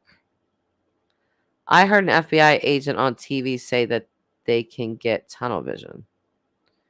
Wait, what are we talking about? Did I miss something? Okay, just take a break. It's Friday. I don't know how much Friday and I'm doing, Grandma. I really don't. I have things to do. I've been a busy woman lately, but it's good for me. It's good for me to stay busy and stuff like that. I will tell you, I was frustrated yesterday because the affidavit came out. It was posted by Miss Squirrel Sandwich herself, and I got to read it, and it was astounding to me, and I wanted all day long to talk about it with you guys, but I just didn't get the opportunity. Everything else life stood in the way. Work, kids, just the whole nine. And so today was the day. I was like, all right, I got to get these screenshots up and let's talk about this, because if I don't get this out, I'm going to like explode. And I feel like other people have a need to talk about it as well and just kind of go over it. So just me. Yes, but the old cases overrode common sense, in my opinion. Yeah. Yep. Easy Now is saying by the time he encountered DM, oh, I want to hear this comment. I think he was in flight mode and he was pumped full of adrenaline. He rushed out of there, sped off in his car. Probably, I guess. I mean, if he truly left that sheath on accident, I mean, truly, he has to be the stupidest criminal I've ever seen. It's not even funny. It's just so absolutely ridiculous. Like, why on earth do you think you're smart? You are not smart. Holy Christ. She was lucky, in my opinion. Okay. Um, yes, Grandma with the cheese. I think Santa fought her tail off. It's so sad. I think so too. I think so too. Love is the key. I agree. 100,000% stupid. Yeah, his arrogance really irritates me. Like you just already know this person is arrogant as hell. I mean, just based on the crime he committed, the boldness of that crime, to walk into a home and murder four people that way takes a certain type of aggressive boldness that is just beyond, and it's nothing to admire. It's stupidity. It's just completely reckless and chaotic and wrong and on every level. I'm on a bit of a rant. Sorry. I really do get caught up in everything about this case. It's just, I don't know.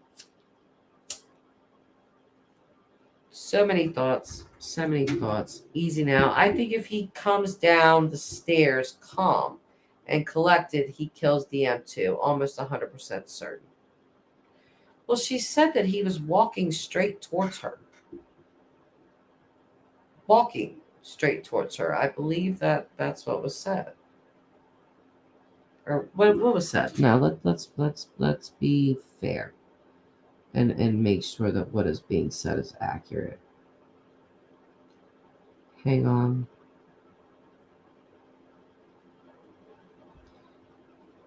Okay, that was not what was said. See, this is why it's good to go back and check. What was said was the male walk. Okay, hold on. DM stated she opened her door for the third time after she heard the crying and saw a figure clad in black clothing and a mask that covered the person's mouth and nose. No, that was correct. Mouth and nose walking towards her. Not running, walking. DM described the figure as 5'10" or taller, male, not very muscular, but athletically built with bushy eyebrows. The male walked past DM, again, walked. The male walked past DM as she stood in a frozen shock phase. The male walked towards the black backsliding glass door. DM locked herself in her room. So, walked. I don't know. I don't know, you guys. I'm just saying. Bye, Grandma. Have a good nap. Have a good nap. Yeah, I know. Interesting, right? Easy now. Walked. So that kind of gives off an impression of not being in a panic or not being in a state where he's just completely like, oh my God, I got to get out of here right now. Because you think if that was it, he would be running. But no, he was not running. He was walking. And here's the screenshot. Look, talking about the part of the affidavit that says that here. Walking and then walked. So I hope you can see that. I hope everybody can see that. Mary Donovan, DM, a little sus to me, in my opinion. Okay. Mary, like, what would it take for you for her not to be sus? Like, would you need a really good explanation of why no call to 911? Let's role play for a second here. You're a juror. You hear this. How would you like to hear them address it? Allie, I'm 3 hours late. Yes, Allie. But you make a grand entrance, okay? So anyway, but Mary, yes, I would love to hear if hypothetically you were just a jury on this case, you hear this part. We don't know anything else. So again, there could be more things. We just don't know.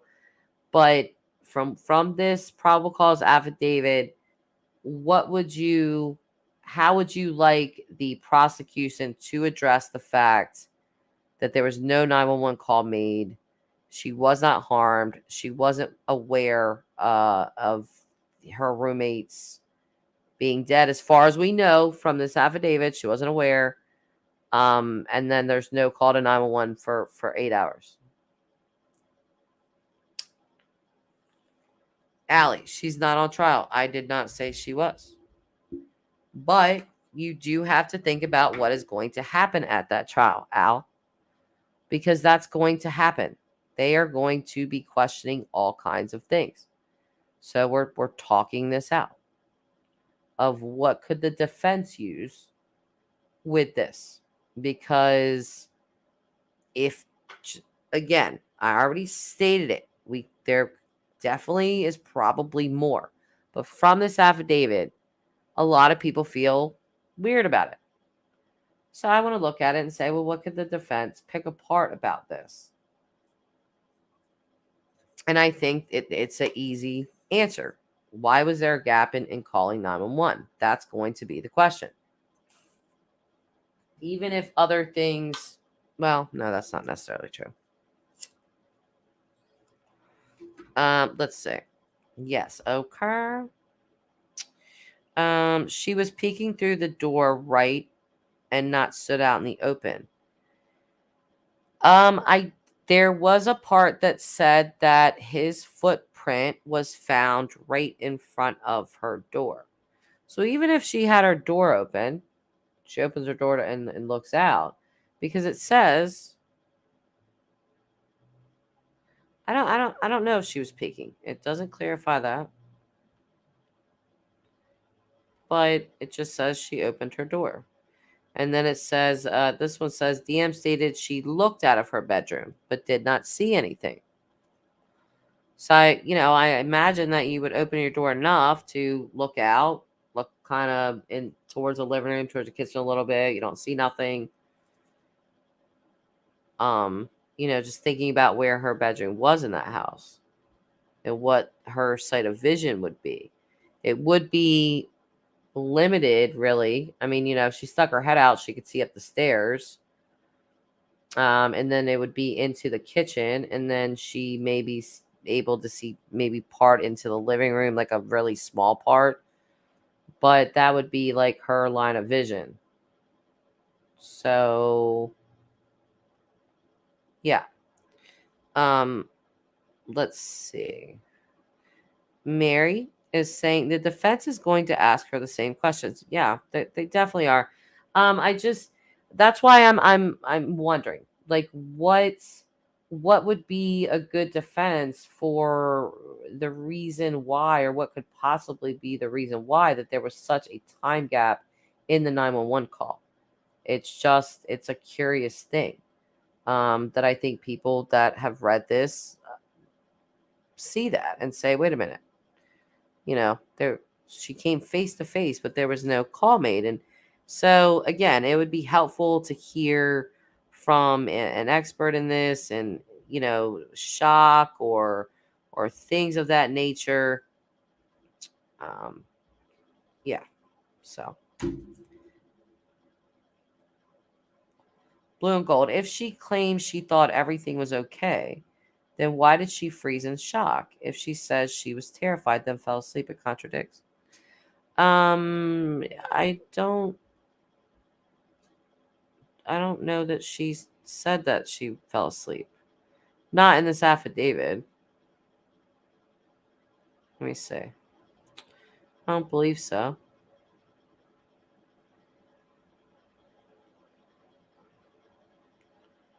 Yeah, I don't believe so.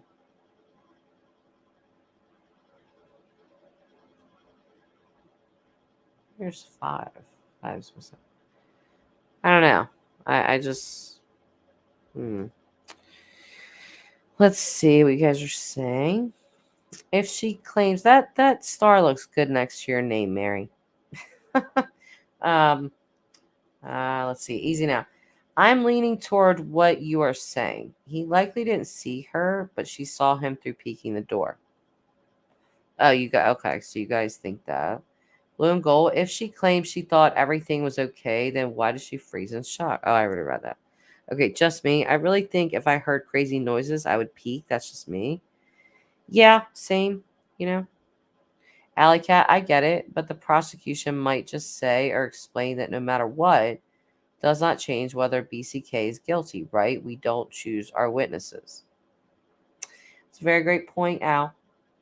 Um, it doesn't change it, but it just creates some weird doubt in not understanding that part. And they could exploit that. So, Mary Donovan, any human being would yell out to her roommates and then call 911. Just me is saying, I disagree, Mary. Everyone reacts differently. Tamara, instinct is to scream. She stayed up for 8 hours in shock. It is just my opinion. She must have had her phone. Easy now. After shock or a major adrenaline boost, there's a major crash. I'm not surprised if she passed out. Charlotte Donovan, do you think he's going to push for a speedy trial or drag this out? Charlotte, I love that question. I had this thought the other day. I was talking to you guys about that. And I was talking to my Discord group. And I said, I need to call Lauren Dellin and talk with her about that.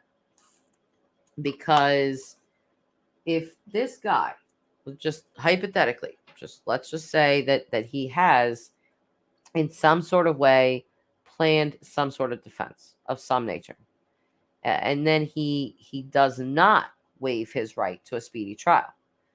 Speedy trials are, that means that you have a certain amount of time. Not every state recognizes the speedy trial, even though they should, but Idaho is definitely a state that recognizes speedy trial. So they'll give you like an amount of time, and it's a short amount of time. This case, because of the victims, they do seem to have good evidence, but it could drag out a year, two, something like that. But if he waived his right, or didn't waive his right, I'm sorry, to a speedy trial, that would push the prosecution to go to trial fast and in a hurry.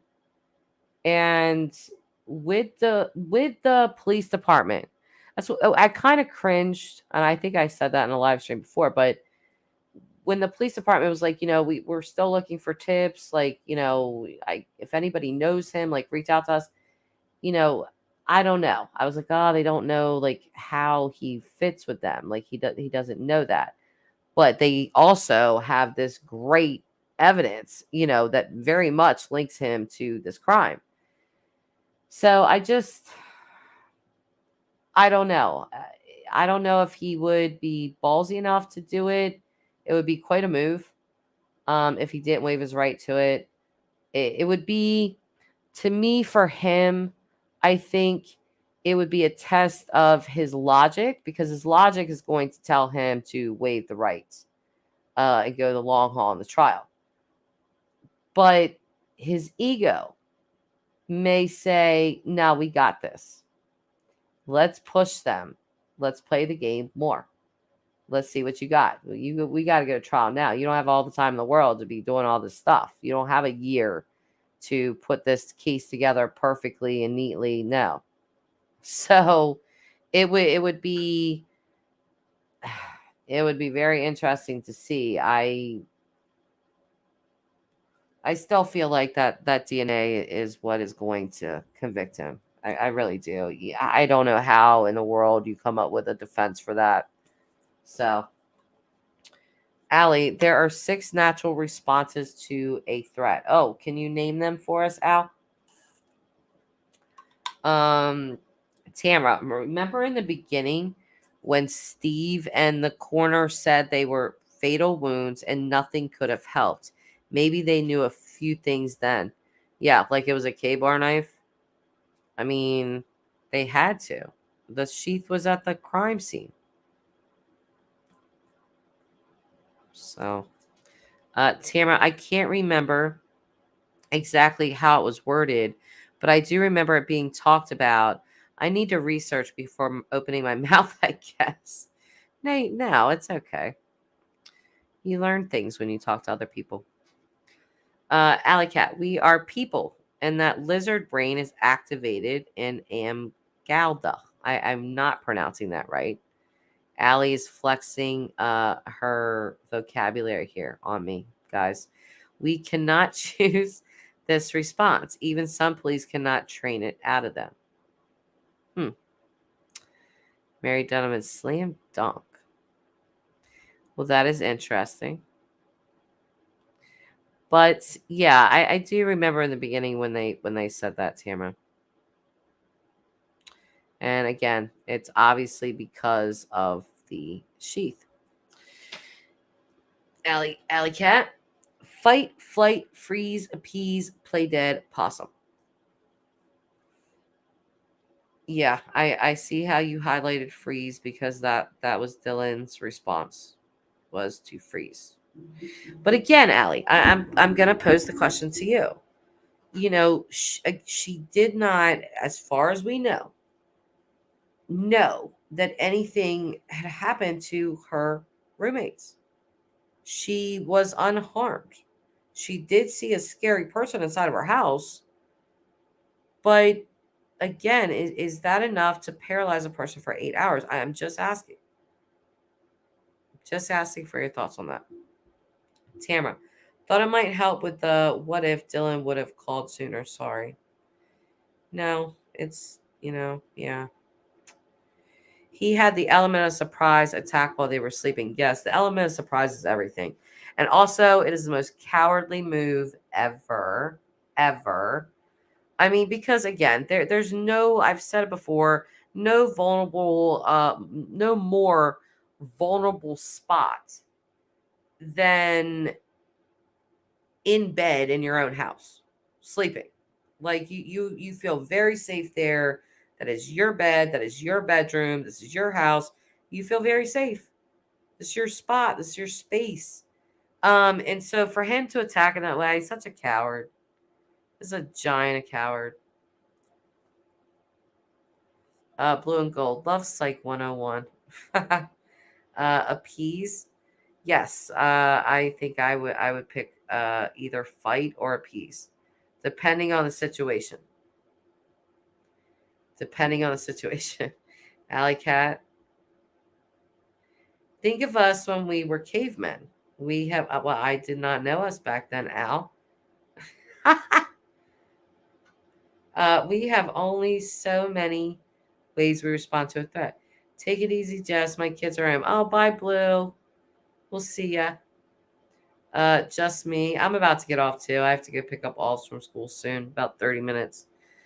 Just me. But if he were covered in blood, that could have shocked her. And blood does smell. If he were covered, he would have stunk of blood. Yes, that was brought up, and I just keep thinking about what was the lighting. What was the lighting? Were the lights on? Was she able to see him that clearly to see that he had blood all over him? He had a mask covering his face. He was dressed in all black. I think the blood would be harder to see if there wasn't really any light. Um, I don't know. And then, but I do agree with the blood smell. Um, I don't know. I wonder how long Murphy barked for. Did he continue barking and stop once Bryan left, allegedly? Or did he continue barking to get out or something like that? I'm just very troubled by that part of it. Easy now. I think I might have my dog sleep in my room from now on. Yeah. Allie, when you saw a lion, what would you do? You cannot think. You would just react. No way to choose. I've always had very fast reflexes, actually. I really do. But I don't know. I've never actually faced a lion. So I'm not sure. If I had to guess, knowing myself, I would probably crouch down. I don't think I would run because it would make you an instant target. Just me. Dogs also have different barks: friendly, aggressive, protective. Yes. Yeah, I really, all of that speculation about Murphy, and then we see it in the probable cause affidavit that he was barking. He was caught on the camera of a different house, less than, I think they said, 50 feet from Xana's bedroom was this camera that caught Murphy barking.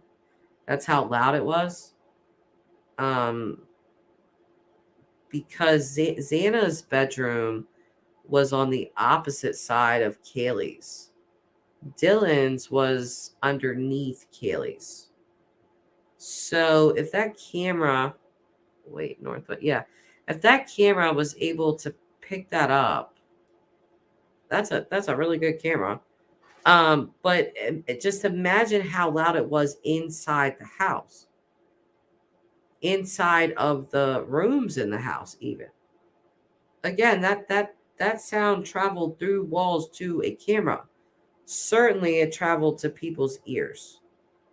So when she said that she heard what sounded like Kaylee playing with Murphy, I don't know. Like, I don't think anybody thinks when they're in their room, like, oh, somebody's going to come and commit a quadruple murder tonight. So, no, I don't think her first thought was, oh, somebody's up there doing something insane.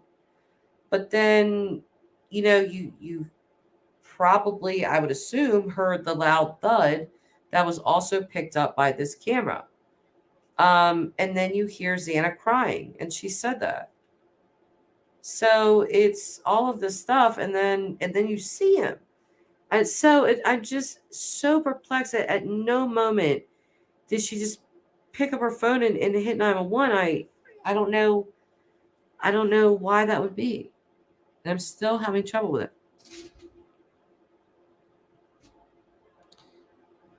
I'm not gonna get into that. Easy now. I would think playing with a dog at 4 a.m. is a little out there. Yeah, I don't know. I just kind of think, like, did someone murdering them and Murphy barking his head off? did that sound like playing? Because again, this camera picked this up. Her being in the room directly below Kaylee's room, she had to hear something. Her bedroom door is a foot away from the stairs leading up to the third floor. So I'm just like, I don't know. It's perplexing to me. I just want to understand it. Allie thinks I'm over here attacking her. I'm not. I'm really not. I just want to understand it. It does not make sense to me. So, just me. Possibly Murphy was growling, which she took as rough playing. Well, maybe. Maybe. Allie, the Uvalde cops were ordered to fall back. Some cops had to be stopped from going in. Read, listen, or watch anything by Gavin DeBecker, The Gift of Fear. Essential reading. Yeah, I don't know. Trying to wrap my head around it. Just them. Just doesn't really make sense still. But I do think more will obviously come out. Bryan definitely is gonna try to. I definitely don't see this guy ever pleading guilty to anything. Like he's definitely gonna be like, I'm innocent. I bet I could beat the cops. I'm smarter than them. I'm gonna explain all this stuff away. I don't see him being the type of dude that's like, I'm guilty and thinking about his family and thinking about the victims' families and sparing them a trial. No. I think this guy is absolutely definitely going to trial. He's already made that clear with his statement. He's eager. Eager. I hate that word, by the way. I hate that he used that word. Eager to exonerate himself.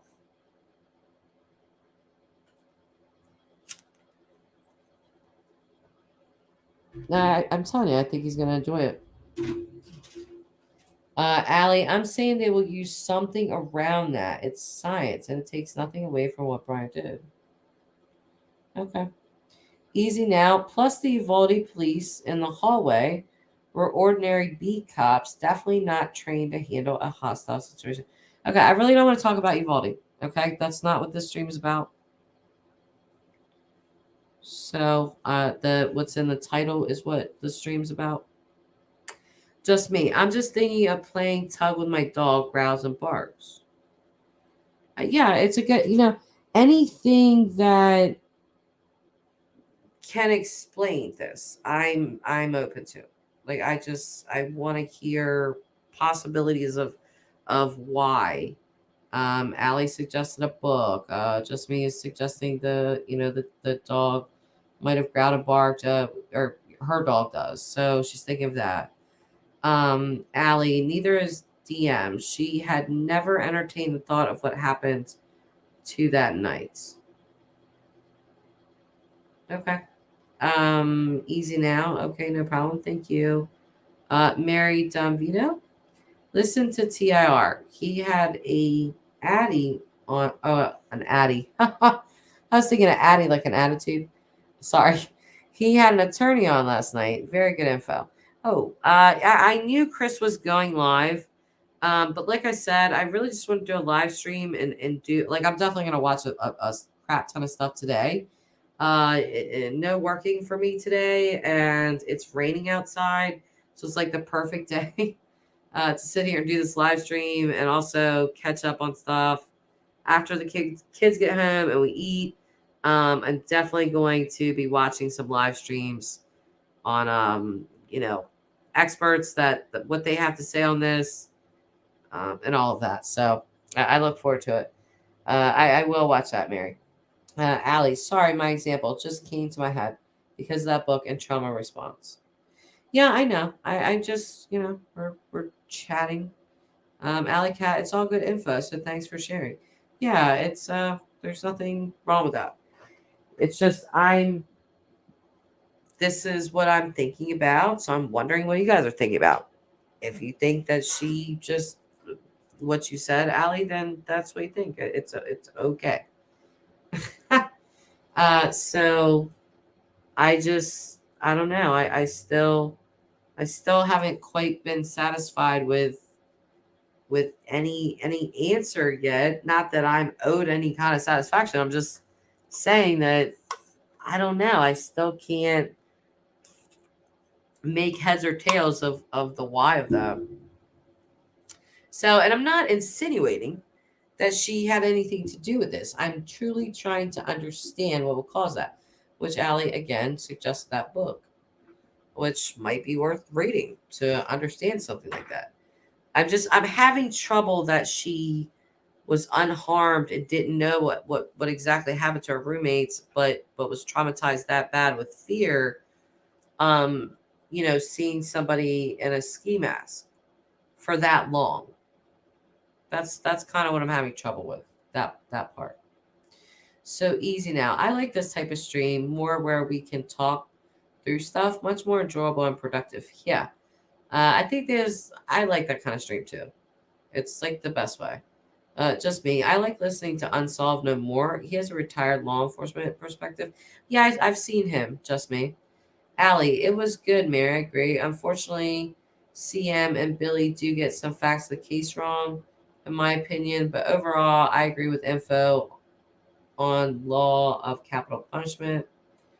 Tamara, seems some things are missing that I think is normal as we want a conviction, in my opinion. Yeah, I think that's what everybody, that's what we are definitely 1000% hoping for with this guy, because this guy's so scary. He truly is, you guys. Like I don't know about you guys. I just have zero doubt in my head that he absolutely would have killed again. Especially trying to become a cop or an intern, at least. That when you become an intern, he's most likely going to try to become a police officer. Which again, the position of power and then the ability and the want and the need to commit these sorts of crimes, it would be horrendous. It was just, he would terrorize. He would be another BTK. He would have terrorized, that area for a number of years. Like, it's just so scary what this guy could have done. And again, thank you, DNA. Thank you, DNA. Allie, and the types of clients Billy Little has had as a cop murder attorney of 17 clients, I think. I highly also recommend the most recent Surviving the Survivor. A Dexter in the Making. Well, no, just me. I don't think he was Dexter, because Dexter went after other serial killers. This guy goes after innocent people about to start their life. Actually, he's the kind of guy Dexter would go after. So this is why Dexter is always everybody's favorite serial killer, because he took out the bad guys and satisfied his own need to kill. So it was very selfish, but also helpful. So there's that. But no, I think this guy is a copycat in ways. Ego needed to be fueled a lot. Had a very distorted view of himself and his capabilities. What else do I feel about him? Enjoys games for sure, psychological games. Enjoys understanding how the brain works, but in a very twisted way. I think he's interested in psychology and all that, so he can use it to manipulate others, or to commit crimes. Honestly, what else? There's a lot of thoughts I've had about Kohberger.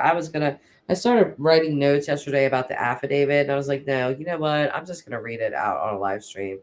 Like, we have to read this all together, because if not, if everybody on the stream is not on the same page and heard it all, you're not gonna understand it all. So, but anything else about Bryan Kohberger?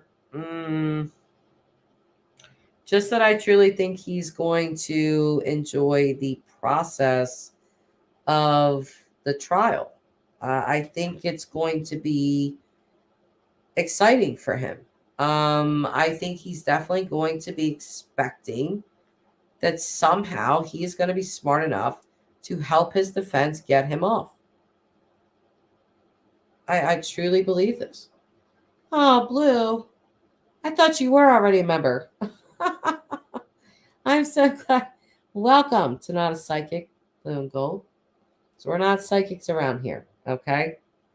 I do know how to read tarot cards, but I am definitely not a psychic. But welcome, Blue. I'm glad to have you on board. But anyway, yeah, there's some things about Bryan Kohberger. I would really dislike to see him written about a lot, though. Only because I know it's what he wants. I know this would make him happy in some weird way. And I don't want that. I don't want that for him. Do people like him need to be studied? Yes, but Allie had an entire epiphany the other day because she said, basically, well, Ramslin's like an expert, and if she couldn't see this in her own student, like, what hope do any of us have?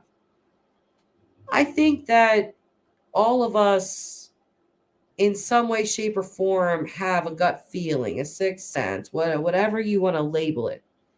There's just something, that little alarm in your head that says, hey, something's not right here. I think we all have that. It's so when something don't feel right, maybe act upon it. Maybe, if you're around a person like that, or that person is coming to your friend circle in any way, get rid of them. Get gone. Exit them out. There's just little things I think we could do as humans. I think it's very fascinating, the studies that people like Dr. Ramslin have done. But to Allie's point of, does it help? I don't know. Someone asked earlier, I'm sorry, I forgot who exactly asked, but someone asked earlier, is there signs of serial killers? And the answer is yes. But, these guys, it's so random. I think the only people that would really be able to stop it is the family themselves, if they recognize it early, or a therapist if they knew that the child wasn't, I don't know, operating as children normally do. If they knew something was off, if they took the child to a therapist and the therapist saw signs that maybe it could be stopped then, or addressed then, try to be diverted in some way. But I don't know. Once they reach adulthood, I kind of feel like most serial killers are already having those fantasies. Most of them, and it's to a point of like unstoppable almost, which is really scary. You know. Who's? Let me. I can't see this. Did I love your new picture? Oh, thank you for the picture comment, Alley Cat. They had a forensic psych, an attorney, and a retired LE, now professional security company owner on Surviving the Survivor. Like one of the best combos I've heard on the case so far because of the interplay. Wow. Okay. So that's the name of the channel. Allie Surviving the Survivor. Easy now. By the time some serial killers decide to kill, they are already masters of camouflage. Yeah, because they're usually psychopaths. They're psychopaths. They're extremely narcissistic. So, wearing a mask, showing people what they want them to see, etc. Um, they're skilled in it. They're used to it. It's a very different. You really have to think of it in terms of how much a monster Bryan Kohberger actually is. He's what's hunting humans. Just let that sink in.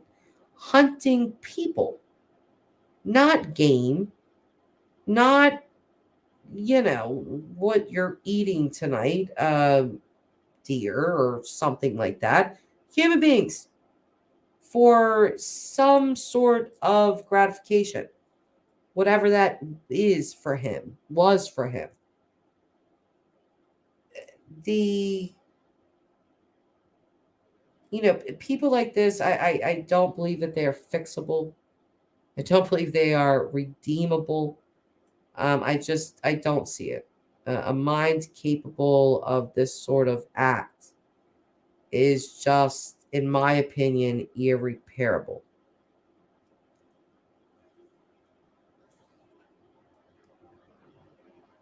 Just me. Are intellectual disabled people known to become unalivers?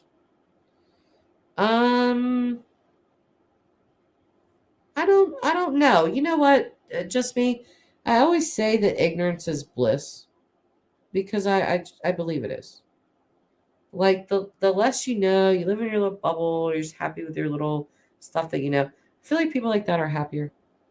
I really do. Yes, cubing according to BK. Allie, yes, it's a host media pro, son, and his mom, a therapist, Holocaust survivor. Oh no, to Jess. Easy now. I agree. Nothing can't ever T. I don't know what that means. Easy. Allie, sorry about STS channel. No, you're fine. You obviously really liked it, so it might be worth a check out. Haha. Okay, I'm curious how the mind works. Me too. Me too. I think we all are, and I think we do this in our day-to-day lives. And with people we love, not because we're psychopaths stalking them, but you often wonder, like sometimes, like, what's your spouse thinking? What is he thinking right now? Or what is she thinking?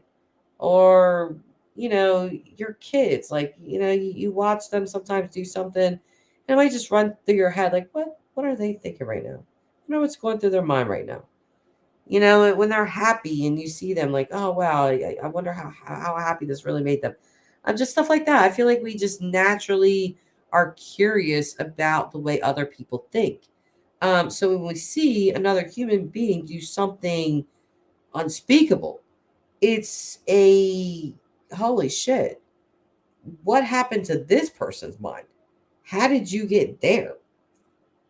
So Mary Davito, Dennis Rader's daughter, was on YouTube with Brian Eaton. She has PTSD. Yeah, I played it on this channel, Mary. I played it on this channel, and I also posted the link. I'm pretty sure. I posted a link on my community tab when that came out. It's very interesting. Very, very interesting. And I also played a documentary um, that was about Dr. Ramsland on BTK. Just seeing who she was. She was very much in this documentary about him. And I thought it was really sort of fascinating to see her work up close and personal, what the work she did with BTK, also knowing that she was Bryan Kohberger's teacher.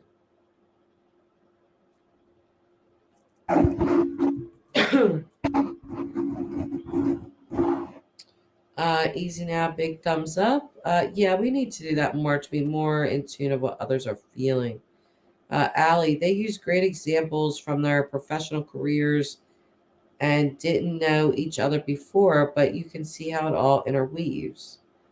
Alley Cat, yes, Jess, great choices. Just me, the boy here chops Stuffy's heads off and mutilates them. I thought only girls do that with Barbies. What? What's going on? What? Hold on, I'll be right back. I'm calling child services. I have no idea what's going on with just me.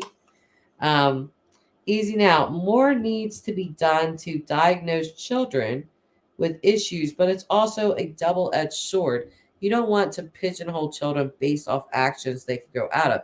Yes, exactly. And this is why even catching children that may essay other children, catching it when they are young, and addressing it when they're young has the potential to turn them around. It's the only shot you have to change a pedophile. Once they reach adulthood, it's pretty much a done deal. There's no changing it. So yeah, childhood is where you catch pretty much everything. Many people have trouble with their childhoods. Many people, well into their 30s, 40s, 50s, 60s. Some people carry it with them for life. So, Mary, when did you post that, Jess? A couple days ago, I think. Mary, Alley Cat Ramson was also on STS Surviving the Survivor like 10 months ago. Oh, wow, Allie. I'll definitely have to check their channel out. Allie, Mary says Ramson in title. Yeah, it is in the title, Mary, of my video. Just me. Oh, he is 13 and I'm used to girls. Boys are different creatures. Yes.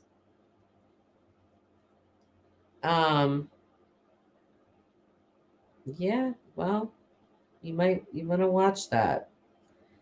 You might want to pay attention. Um, I definitely have sons myself, and every kid is different. I'll tell you something. My son Jay, he's big into anime, right? So his favorite anime character. Do not ask me the name, okay? Because I'm so used to joking with him that now I've actually forgot the real names because I'll be like, "Come on, Satoshi, it's time to get up." Come on, Takoshi. Like I'll just make up a name, and he'll be like, "Mom, it's," and I forget the name, and he'll say the name, but he really loves this certain anime, and in the storyline, his favorite character kills his parents. So I'm like looking at him like, wow, anything you want to talk about? Like anything going on here? Help me help you. You know what's up? You just like that or what's going on? Do I have to sleep with one eye open? What? You know? So yeah, you really might wanna you might wanna just pay attention to that because mutilating and stuff like boys definitely tear things up. My boys they've always were destructive in some ways. Like Jace doesn't get the concept that he can't bounce his basketball in the living room. So he's done this all over my living room where it's hit my blinds and tore up my blinds. But if he was actively at 13, because he's 11 now, even if he's doing that now, like cutting the heads off stuffies and kind of mutilating them up, I would maybe check what's up, hanging out with, what he's intaking, that sort of thing. Just keep an eye on it. And make sure that it's something that doesn't spiral into, something crazy. Because that can happen. And I definitely don't want to see that happen to you. But I'm just saying.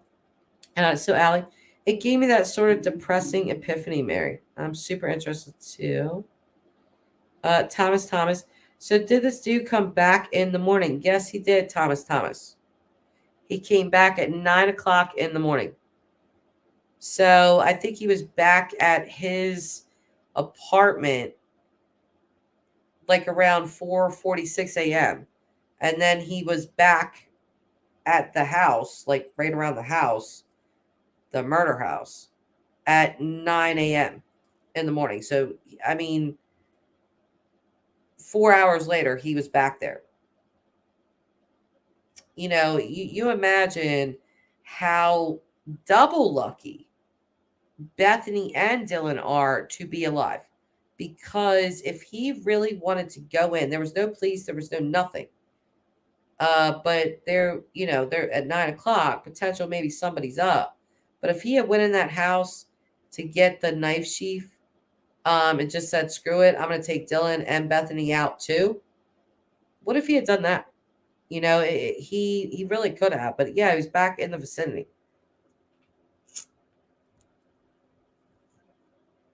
All right, guys, I'm actually going to have to end the live stream because I have to go pick up my little precious little Miss Aubrey.